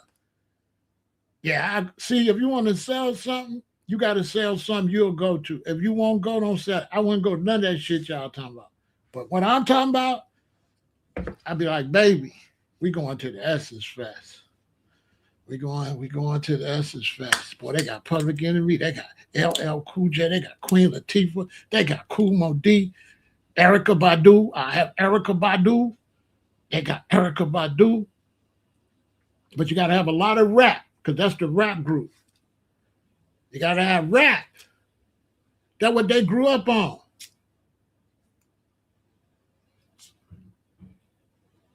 Now you can have Mr. Telephone Man. There's something wrong with my life. When I call my baby's number, I get a click every time. They could be there. But if you ain't got no lot of rap there, nigga, ain't nobody coming to see that shit. Who? The way they want to have the concert, now the concert y'all want to have, I would throw that, but I throw it like out in the graveyard. Yeah, in the graveyard. You had it in the graveyard. Yeah, we have it in the graveyard. You can bring Diana Ross and all that. We find a big ass cemetery and have it. But ain't nobody going to see no R&B like that. Jodeci and Silk is all right, but they can't hype up no crowd, and this ain't the chill crowd. Listen, this group of old folks, y'all got them fucked up. They not the chill crowd. Everybody from my generation down, they not the chill crowd. They like to step and shit, but the steppers they like is all dead. The steppers that make the step music. They don't have no living, nobody's alive to do that kind of music but the rappers. There's nobody alive. Frankie Beverly gone. The Isley Brothers, dude could barely perform anymore. Where's Freddie Jackson? They gone. Heavy D gone. Heavy D passed away.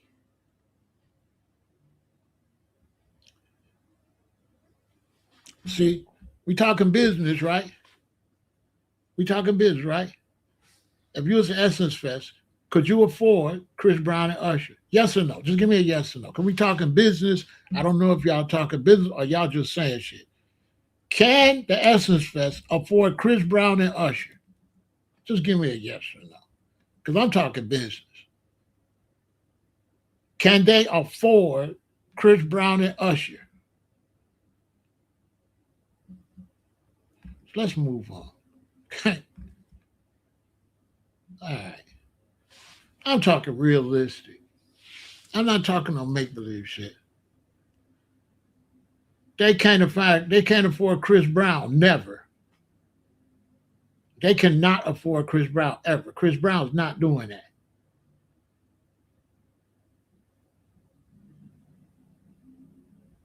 And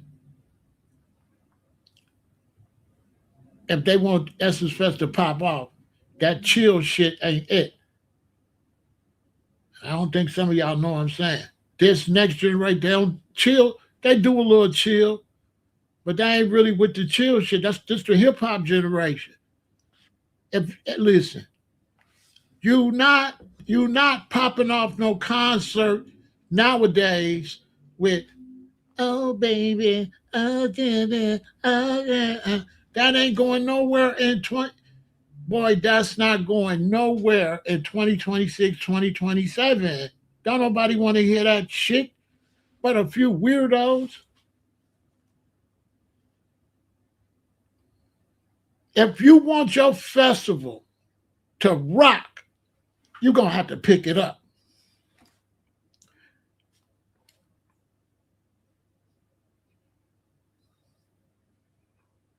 You can have a couple of them.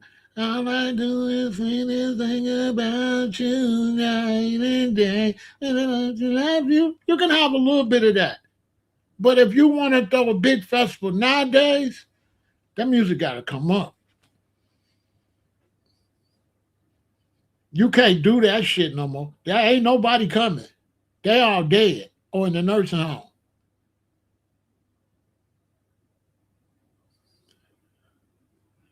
Hey, am I lying, Francisco? Francisco ain't even come to that shit. He bogus, but Francisco will come. If it's hyped up, he'll be there. Listen,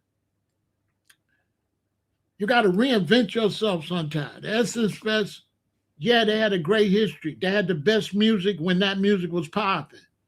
But for them to carry on, they got to look at their age category. The Essence Fest is for an older generation. And the older generation today is hip hop. The older generation that they created hip hop.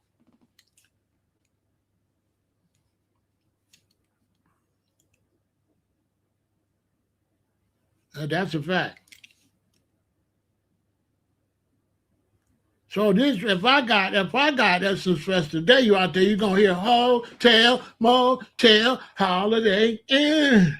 And if your girl start acting up, then you take her friend. Yeah, I got them out there. I'm gonna get everybody gonna come to my show. I'm gonna have some R&B out there, but the older generation now ain't really with that. Niggas like me, uh, I listen to Mint Condition when I'm fucking, but I don't listen to that shit. I don't want to hear that. I don't hear no goddamn Mint Condition. And I'm the one got to take my lady. And if you don't make it where I'm going to take my lady, then you ain't going to sell out. Now you want Big Pharaoh to come. Hey, if you want Big Pharaoh to come, then you better have some Big Pharaoh music. Cause any lady will tell you, Big Pharaoh, he don't do slow shit. What I listen to, I wouldn't have the groups kind that I listen to now, because that wouldn't fit Essence Music Fest. So I couldn't have them come. I can't have Pooh Icy out there. You know what I'm saying? I'm listening to Pooh Icy. I'm listening, you know what I'm saying? I can't have my favorite song though. I can't I can't have I can't we can't do me. I'm weird. I'm not normal.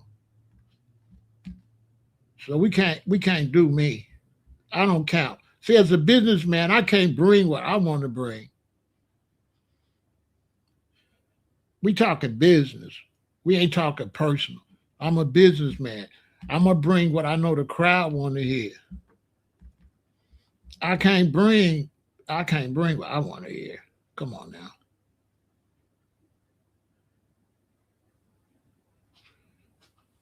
I can't bring. I can't bring.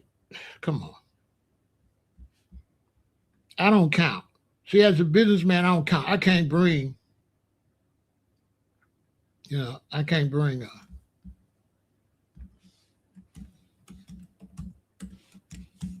I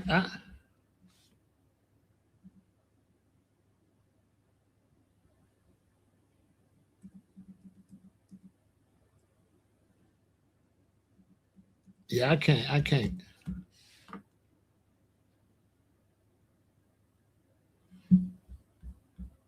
As a businessman, that's how you're gonna fail if you bring what you like. You have to think about the crowd. You know what I'm saying? You gotta think. You gotta think about the crowd. Okay.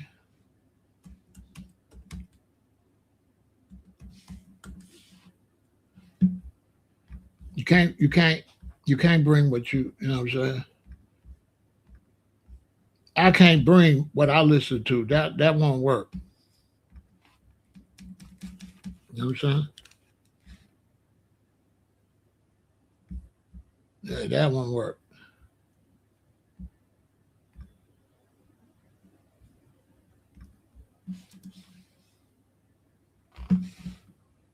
Yeah, that ain't gonna work. I gotta bring what's gonna pack the place. When you doing business and you try to do or what you do, your business is gonna fail.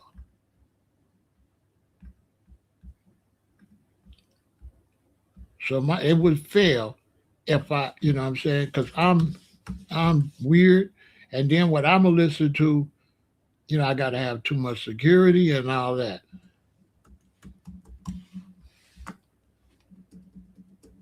You know what I'm saying?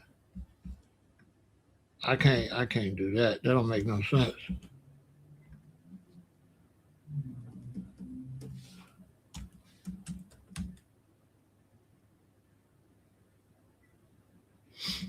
I have to bring what's gonna sell the place out. And this generation, they gotta hype it up. All that slow stuff, it won't work. It won't work. It wouldn't work. Ain't no way. It's outdated.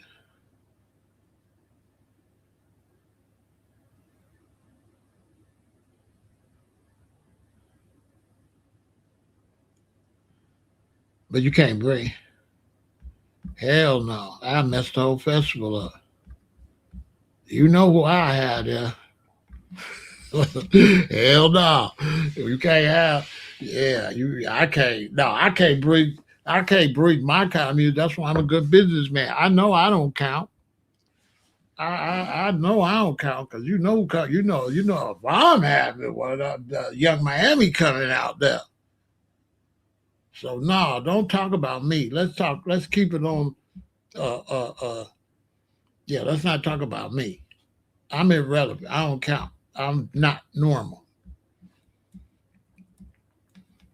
I'm not normal. Don't ask me who I'm gonna bring. Yeah, don't ask me who I'm gonna bring. Who gonna be my headliner?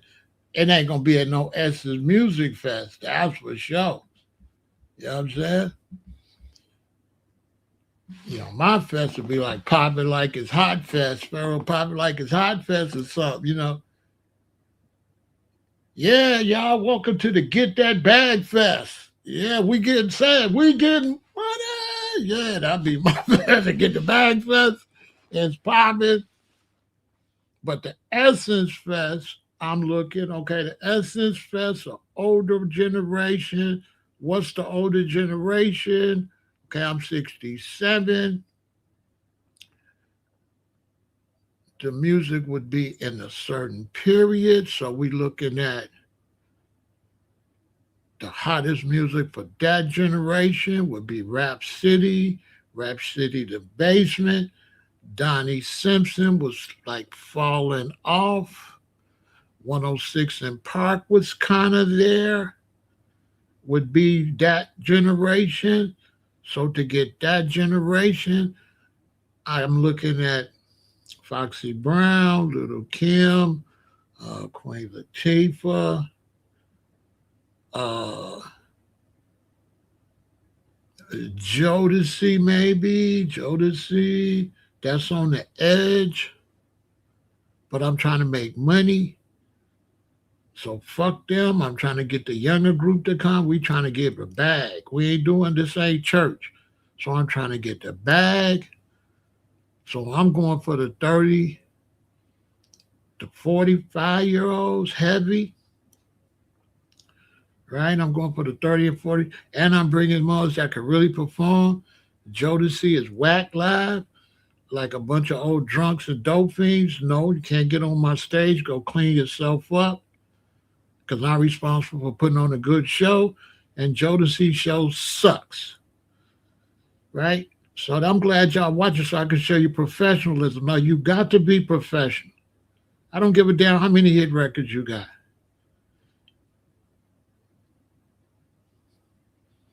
You know, New Edition sucks. Fat ass Bobby Brown out there. Now go do some sit-ups, get yourself in shape. We'll book you next year. I'm not just standing you up there because you got a good record. Listen, my show, you don't get to do my show if you can't put on a show. Because it's a show. And these people paying to see a show. They ain't paying to see no bunch of ex-drunk, dope fiend, fat niggas up here singing no old ass shit. You got to take care of your body and be ready to perform. Facts. Or you ain't getting on this stage.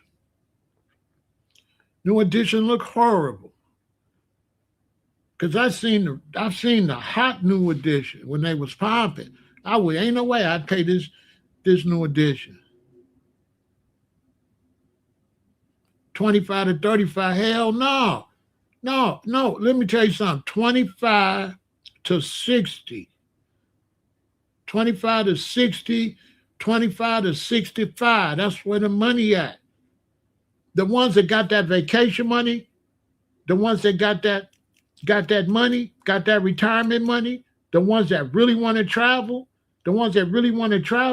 is from 50 to 65. That's a lot of money. The 401k group is money. I'm telling you what I know.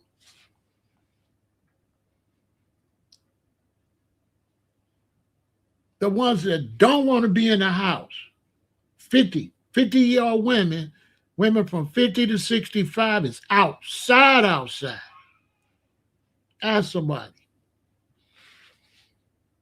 They don't want to be in the house. They didn't raise their kids. I didn't raise my kid group. They spending. You don't include them, you losing money. A lot of the 30, 40-year-olds is broke and struggling, especially in this economy. Some of them could come. But if you want to make the money, the big money, it's going to be 50 to 65. That's going to be the big money. 40 is all right, but 40-year-olds is like, I'll go next year. They think they're going to live forever. 50 to 65, they're going now. Ain't no tomorrow. You know what I'm saying? I'll tell y'all how to get the bag. Y'all better listen. They not doing tomorrow.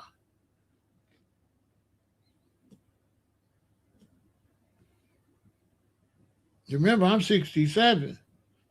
So I'm out there, the ladies in my category is 50 to 70. I'm really outside.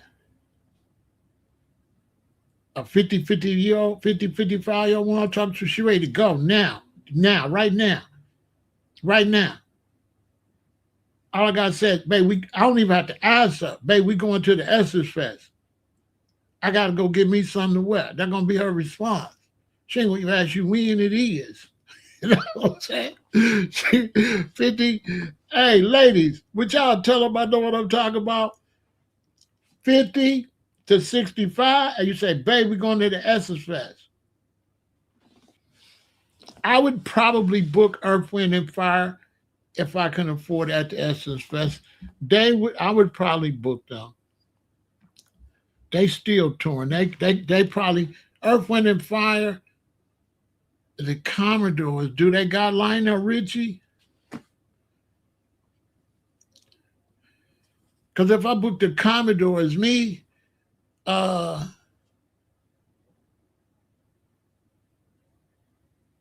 yeah, if I book the Commodores, yeah, I'd be like, shh, don't y'all tell nobody. Lionel Richie gonna run out here. I have Lionel Richie run out.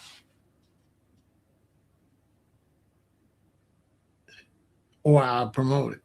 The Commodores with Lionel Richie. Oh, because how you gonna do fancy dancer? How you gonna do like, bro? How you gonna do the song, the big Commodore songs without Lionel? Y'all wasn't shit once Lionel was gone.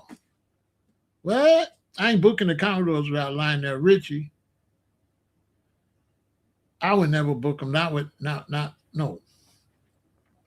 Let me just pay the extra money, get Lionel. Cause y'all get Lionel Richie, we could get 5 shows. We could do 5 years with y'all headlining. We could do 5 years if Lionel Richie's back. Cause what I would have Lionel Richie, I'd have him come do all the Lionel Richie songs first. And then all of a sudden you'll hear dun dun dun dun dun. dun. She's a brick house in my day. And I have the motherfucking Commodores come out there. Everybody be, that was the best show I ever seen, man. It was Lionel Richie did. The Commodores came out there. Oh my God. That's how you throw a show. Yeah, I have Lionel Richie. It takes F and O. Did he make that? No, that's the other nigga. One Day Child. No, that's the other one. Lionel Richie is as I'm easy, easy like Sunday morning. I have him come out first, warm everybody up, and then bam.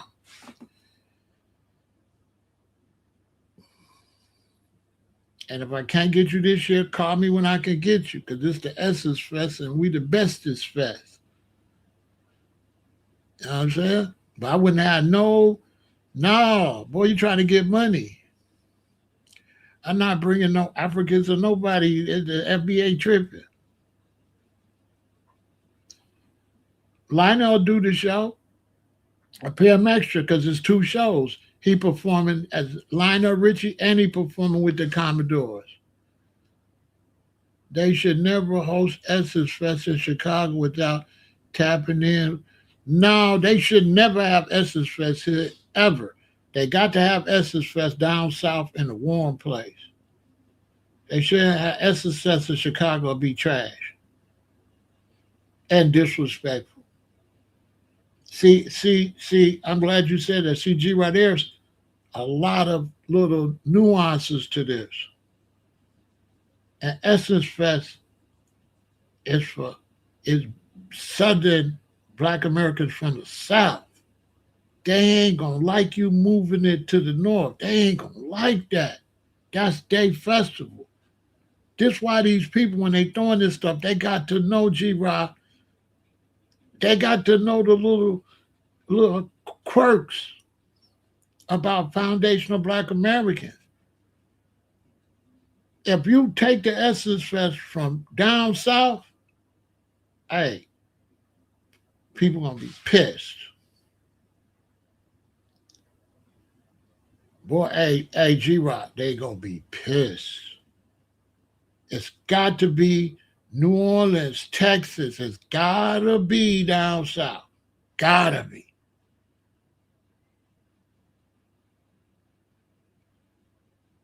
Preferably wherever it's been, New Orleans or whatever.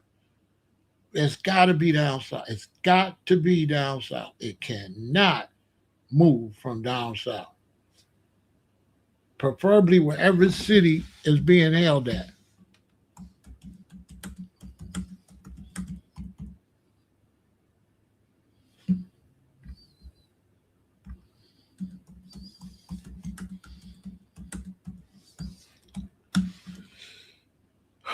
The Essence Fest is always held in New Orleans, Louisiana. Hell no, you can't move the Essence Fest. Hell no. You're going to lose all that New Orleans money. You're going to lose all the Texas money, Alabama, Mississippi. Bro, you're going to lose a fortune. You got to understand, most black people still down south. That's where the bag is at. Chicago just got Chicago. You got to go away to Detroit. Nah, we'll lose a fortune. Bro, you'll lose a fortune. Now, you got to be down there. You got to get that Alabama, Mississippi, Florida, Texas, Louisiana. I'm forgetting somebody. Then you're going to get California. That's close to Cali. They there. Vegas, they there. Ah, you'll lose a fortune. You'll pretty much take yourself out the middle of the bag. Yeah, you be the left all the money. A lot of people don't know as far as areas, the headquarters for black people as far as areas is down south. Chicago as far as a city, but as far as areas, yeah, black people down south. That's where FBA is at. Heavy, heavy, heavy, heavy down south. Look, Illinois got Chicago, right? What Texas got? Why would ain't no way I'll move away from Houston, Dallas. We can go on and on. San Antonio, bro, you gonna lose a fortune. New Orleans I would move from New Orleans. Hell no. Hell no. And then black people ain't gonna want to go. Black people in Chicago shit ain't gonna want to go. Cause when people go to that, they want to feel like they're going on vacation. You ain't going on vacation up here. Typically for black Americans, vacation in America is down south. It's always been. Because that's where we've been used to going to see our family, our extended family down south. The Superdome music problem. They messed the whole Essence Fest up.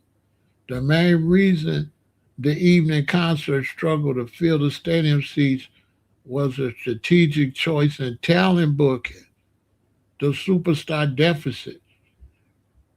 Reviewers noted that the 2026 roster completely lacked an elite tier of stadium size draws. Icons like Beyonce, Usher, or Janet Jackson have historically guaranteed immediate sellouts, but none were on the bill because the Africans it's like scammers. I ain't trying to disrespect people, so they want to try to get the most without putting none in. They're not gonna put no money in. That's why the brother want me to talk to them, but I don't really want to talk to them because they scammers. They want to try to make money, but they ain't want to put no money in. This is why the Africans be failing here. They don't do it like we do it. They not gonna pay. They not gonna pay. They're gonna try to spend the least as possible and make the most. And then they really don't respect us like that. So I really don't want to talk to nobody that I know don't really respect me. But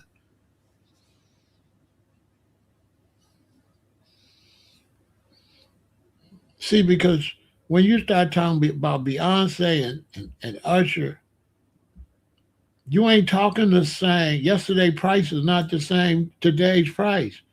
So what you could get Beyonce for 10 years ago, you can't get Beyonce for that now. Usher and Chris Brown tickets $900 for the cheap one. This ain't the prices back 5 years ago and all that. It's not those prices. This is not when you go see 50 Cent for like $90, 100 some dollars. Me and my son, that's me and my grandson, that cost us $500. Them tickets cost me like two some each. You think me and my son can go see 50 Cent now for two some each? No, now to see 50 Cent, it's gonna cost us 400 each. 450. It ain't gonna cost what we went last time. Inflation's serious now. They can't afford to book them people.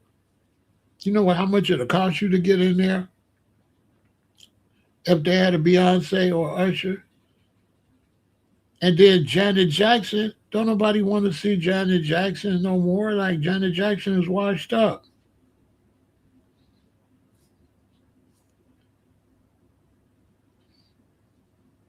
And Beyonce crowd ain't even coming in there. Beyonce crowd ain't coming to see that shit in there. You have to take them to elite stadiums. And them people, okay, like if you to get a Beyonce, they not doing those type of shows. They got millions of dollars worth of equipment. That ain't nobody could just run out on stage with no microphone. So they outdated, you know. Those kind of groups, it's gonna take a whole day or two to set up the stage for them. So if you get Beyonce, ain't nobody else gonna really get to perform that day like that. Maybe two people. This ain't those days like that. Usher and Chris Brown and them, they flying in the air and shit now. They not doing no show. If they can't fly in the air, if they can't do that type of show, that's like saying you're gonna book Michael Jackson for. Y'all believe they could book Michael Jackson for? They couldn't even book him for the price he charged back then. All them artists is moving up to the Michael Jackson level. Even 50 Cent. Now 50 Cent will do like he'll do shows if there's other benefits for him performing for you, yeah. But he ain't gonna do his full show. Hell no. But he ain't definitely finna perform for no Africans and no shit like that. Anybody gonna do it? That fuck your money up. Like performing for the people around Essence now, that bring your stock down. They like bootleg. They like bootleg. Nobody, that's why I don't know if I want to talk to the Africans that's doing it because they already damaged the brand. The brand is finished. They fucked the brand up. They did. The Essence Fest now that's low shit. They would have to bring somebody up there to rebuild that brand. That's why I say you would have to come back and rebuild the brand and bring a bunch of rappers from the past and build it up. Because that brand ruined. Africans ain't on our level. They just not. They not on our level when it comes to performing and entertain. They way ancient. They not on our level when it comes to concerts. Burna Boy shows don't be shit.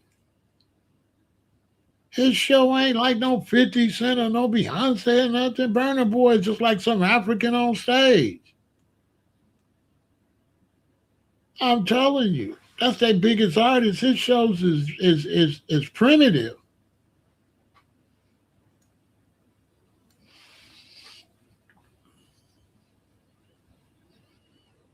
And so something like the Essence Fest, you can't even have that like a normal upscale concert. It's not. So you can't book it like that. You have to book it on a festival level. And on a festival level, you got to bring like lower standard talent.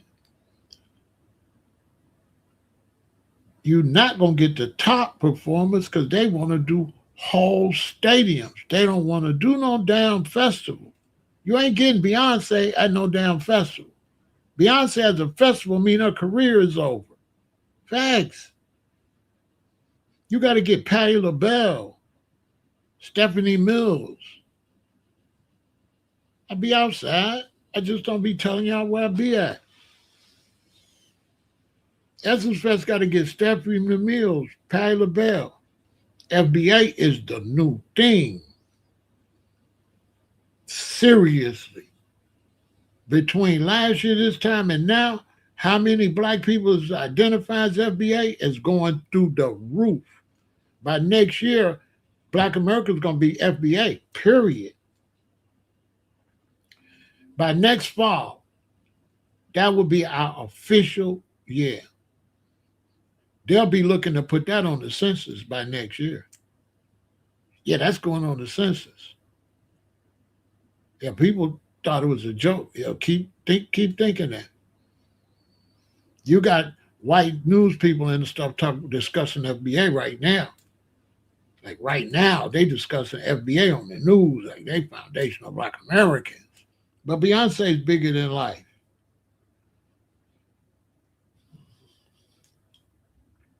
Beyonce is not doing nothing this way. Why? Because people don't know nothing about entertainment or anything like that. And so they don't even know where Beyonce career is going. Beyonce's life now is only introducing the baby. That's it. Beyonce's introducing her daughter. So you know Beyonce's not doing nothing down. Because that's gonna hurt her daughter. She finna introduce the baby. Them girls is the next star. So Beyonce not fucking with no shit going down that way. Nothing. She not doing nothing for y'all this way. It's that way. Cause her and Jay-Z introducing the babies. What you think Jay-Z doing? Why you think he finna get out the way? Cause the girls is up next. They're not gonna lower themselves. No. They going up to the heights so they can introduce their children from the palace, like kings and queens. They not going down like other black people have learned entertainment. Jay-Z and Beyonce not going down. They not doing no cheap shows. They not doing none of that shit. Because they introducing they babies gonna come into the game like Prince was. That's what they on. They're not doing no shows for you. None. Beyonce not doing nothing if it ain't a big giant stadium tours for millions of dollars. You will never see Beyonce because that's gonna hurt the babies. You know, they bringing their babies in at the top, like they showing black Americans how to do it. They not. You can't even get their kids at Essence Fest. Facts. Them babies coming in like Michael Jackson. The big Michael Jackson, the Thriller tour. That's how Jay-Z and them kids coming in like Thriller. Cultural appropriation. Using elements of another culture in an exploitative, disrespectful, or stereotypical way without giving credit or understanding to the historical context. Erasure for profit. This is the Africans with the fest. Members of a dominant group popularizing or profiting from a style, such as a specific hairstyle or music genre, right? While the originators from the minority culture face discrimination or lack recognition for creating it, perpetuating stereotypes, reducing complex cultural histories to reductive or generalized tropes for entertainment. And I do believe that the Africans was negative. I believe the Africans that took over the Essence Fest was negative. You know damn well you wasn't supposed to do that like that. I really feel that they was trying to rub it in our face that they took that it's theirs now. I believe that because they ain't no way they that stupid to think they could do that like that.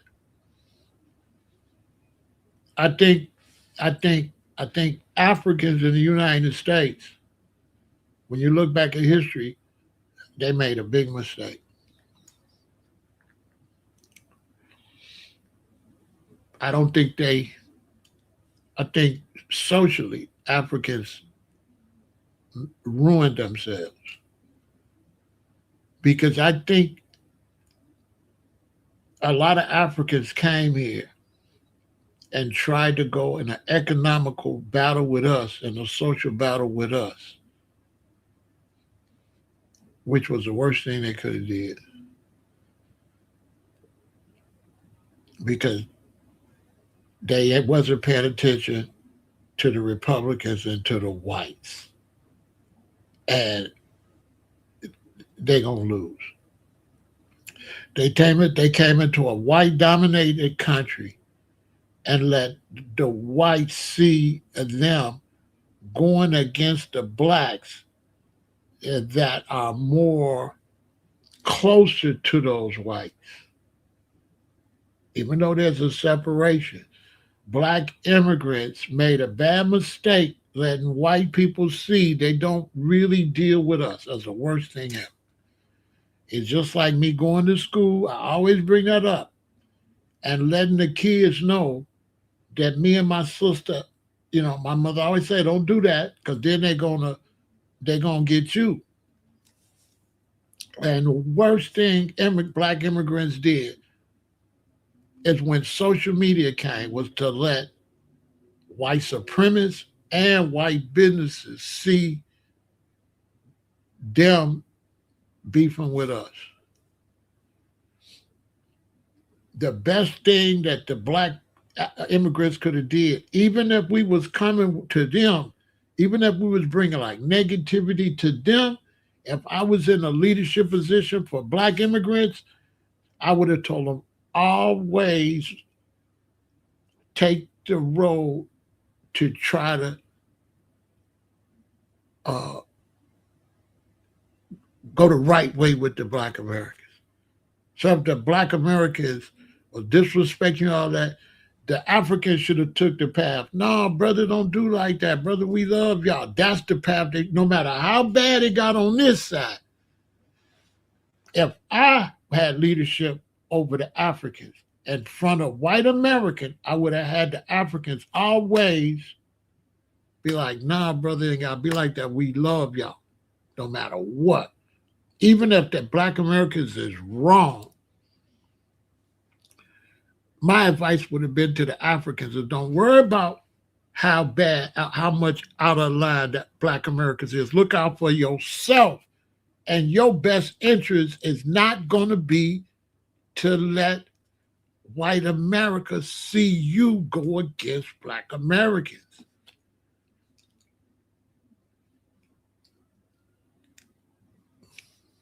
That's what that's what I honestly, if I was helping black Africans and black Caribbeans, that's what I would have had y'all do. I would have told y'all do not do that in front of white America. Don't let the black Americans be out of line. Don't worry about that. As long as they ain't touching you, what the hell you care? But always fight the war. Always consider white America because they run everything.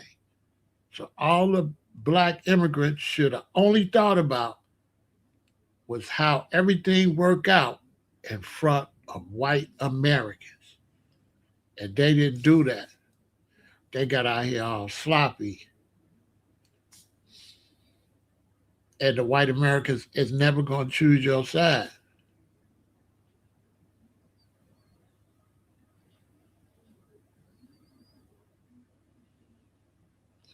That was stupid. That was stupid. That was stupid. How you gonna come and try to start comparing the food and all of that? What the hell that got to do with a festival? That meant that you don't like us, that you want to be competition. What the who that stupid? Who's that stupid to try to invite somebody and compete with them at the same time? You know how stupid you got to be to come take over a traditional Black American festival and start talking about your rice is better and all this shit. So basically, what they did was bring their uh, uh, uh,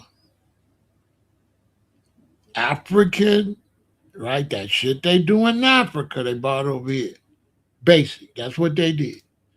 They bought their African division between Ghanaians and Nigerians and this tribe. They bought their tribalism for Africa over here. Stupid as hell. Because that's what that is. That's African tribalism.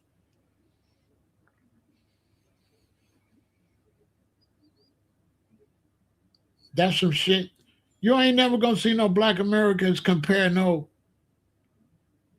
rice we make in Chicago with no rice you make in Alabama. Like what the hell? Like what? If we got a show, we'll show you the different ways to prepare. This is how you prepare Louisiana rice.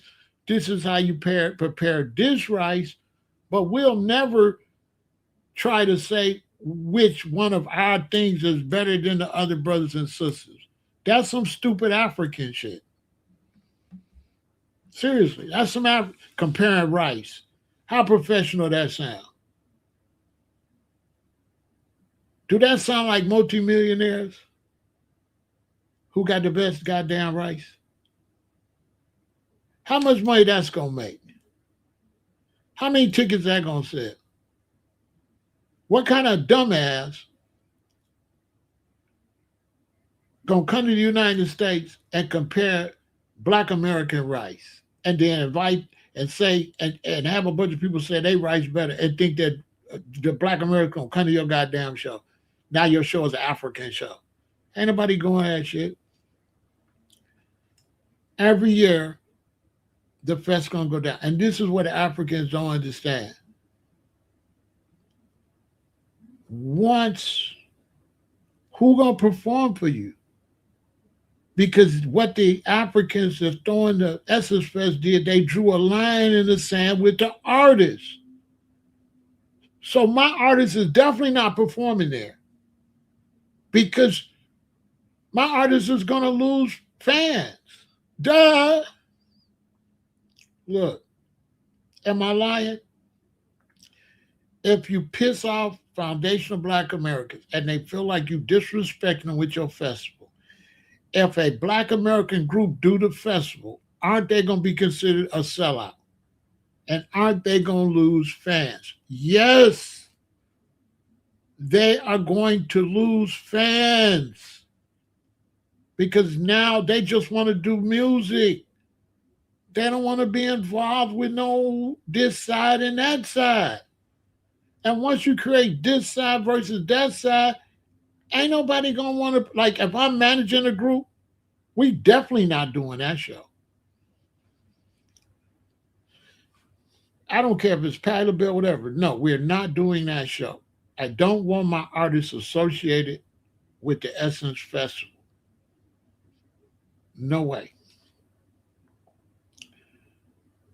That's gonna be bad for my artists. The crowd gonna be weak. My artists gonna look like they struggling because the Essence Fest now is a failing festival that's struggling to not flop.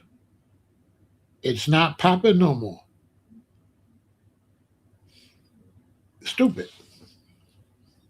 So I wouldn't really talk to them because they should have talked to somebody beforehand. They waited too late. Cultural appropriation is using elements of another culture. Erasure. All of these things is what the Africans is trying to do with the Essence Festival. That's why it's going to flop because external conflicts within African nations and tensions between different groups typically stem from structural colonial legacies, economic inequalities, political corruption, and resource competition. The continent is incredibly diverse, comprising of over 50 countries and thousands of distinct ethnic groups, making sweeping generalizations about people not getting along inaccurate.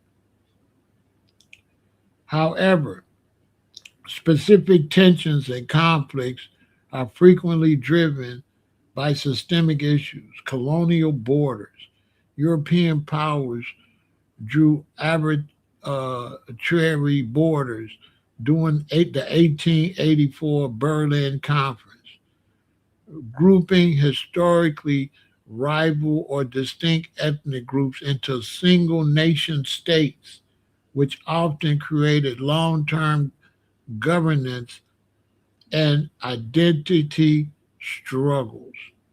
Resource scarcity, extreme poverty, and the unequal distribution of wealth or natural resources like minerals, oil, and arable land frequently spark intergroup competition and political strife. Political exploitation. Opportunistic political elites sometimes utilize divide and rule tactics, weaponizing ethnic or religion affiliations to consolidate power and secure votes. Xenophobia in certain economically strained nations, African migrants face xenophobic hostility as local populations perceive them as economic threats, competing for source jobs and resources. And so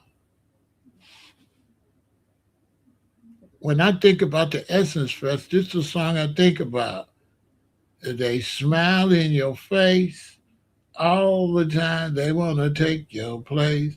The backstabbers. Backstabbers. They smile in your face all the time. They want to take your place. The backstabbers. Backstabbers. Because why would you come and take over the Essence Fest and start talking about Jola Rice is the best and bring in a bunch of African shit? What the hell is you doing? That's what you want the Essence Fest? You want to turn it into something African? That's what you bought it for? That's what you came to America for, to like turn foundational Black American stuff to African stuff? Like, if that's the case, they should have bought the Essence Fest, changed the name, and made it an African fest. That's what they should have did. Why you want to change the Essence Fest to something African? The Essence Fest is Foundational Black American Fest. If you want it to be different, just change the name and have a different fest. Because who gonna want to come to Africa when we see that kind of behavior? The last place I want to go is to Africa.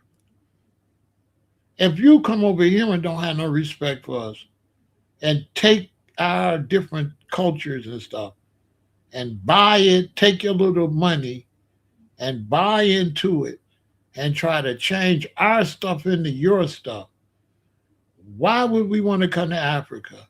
And why would we let you stay here?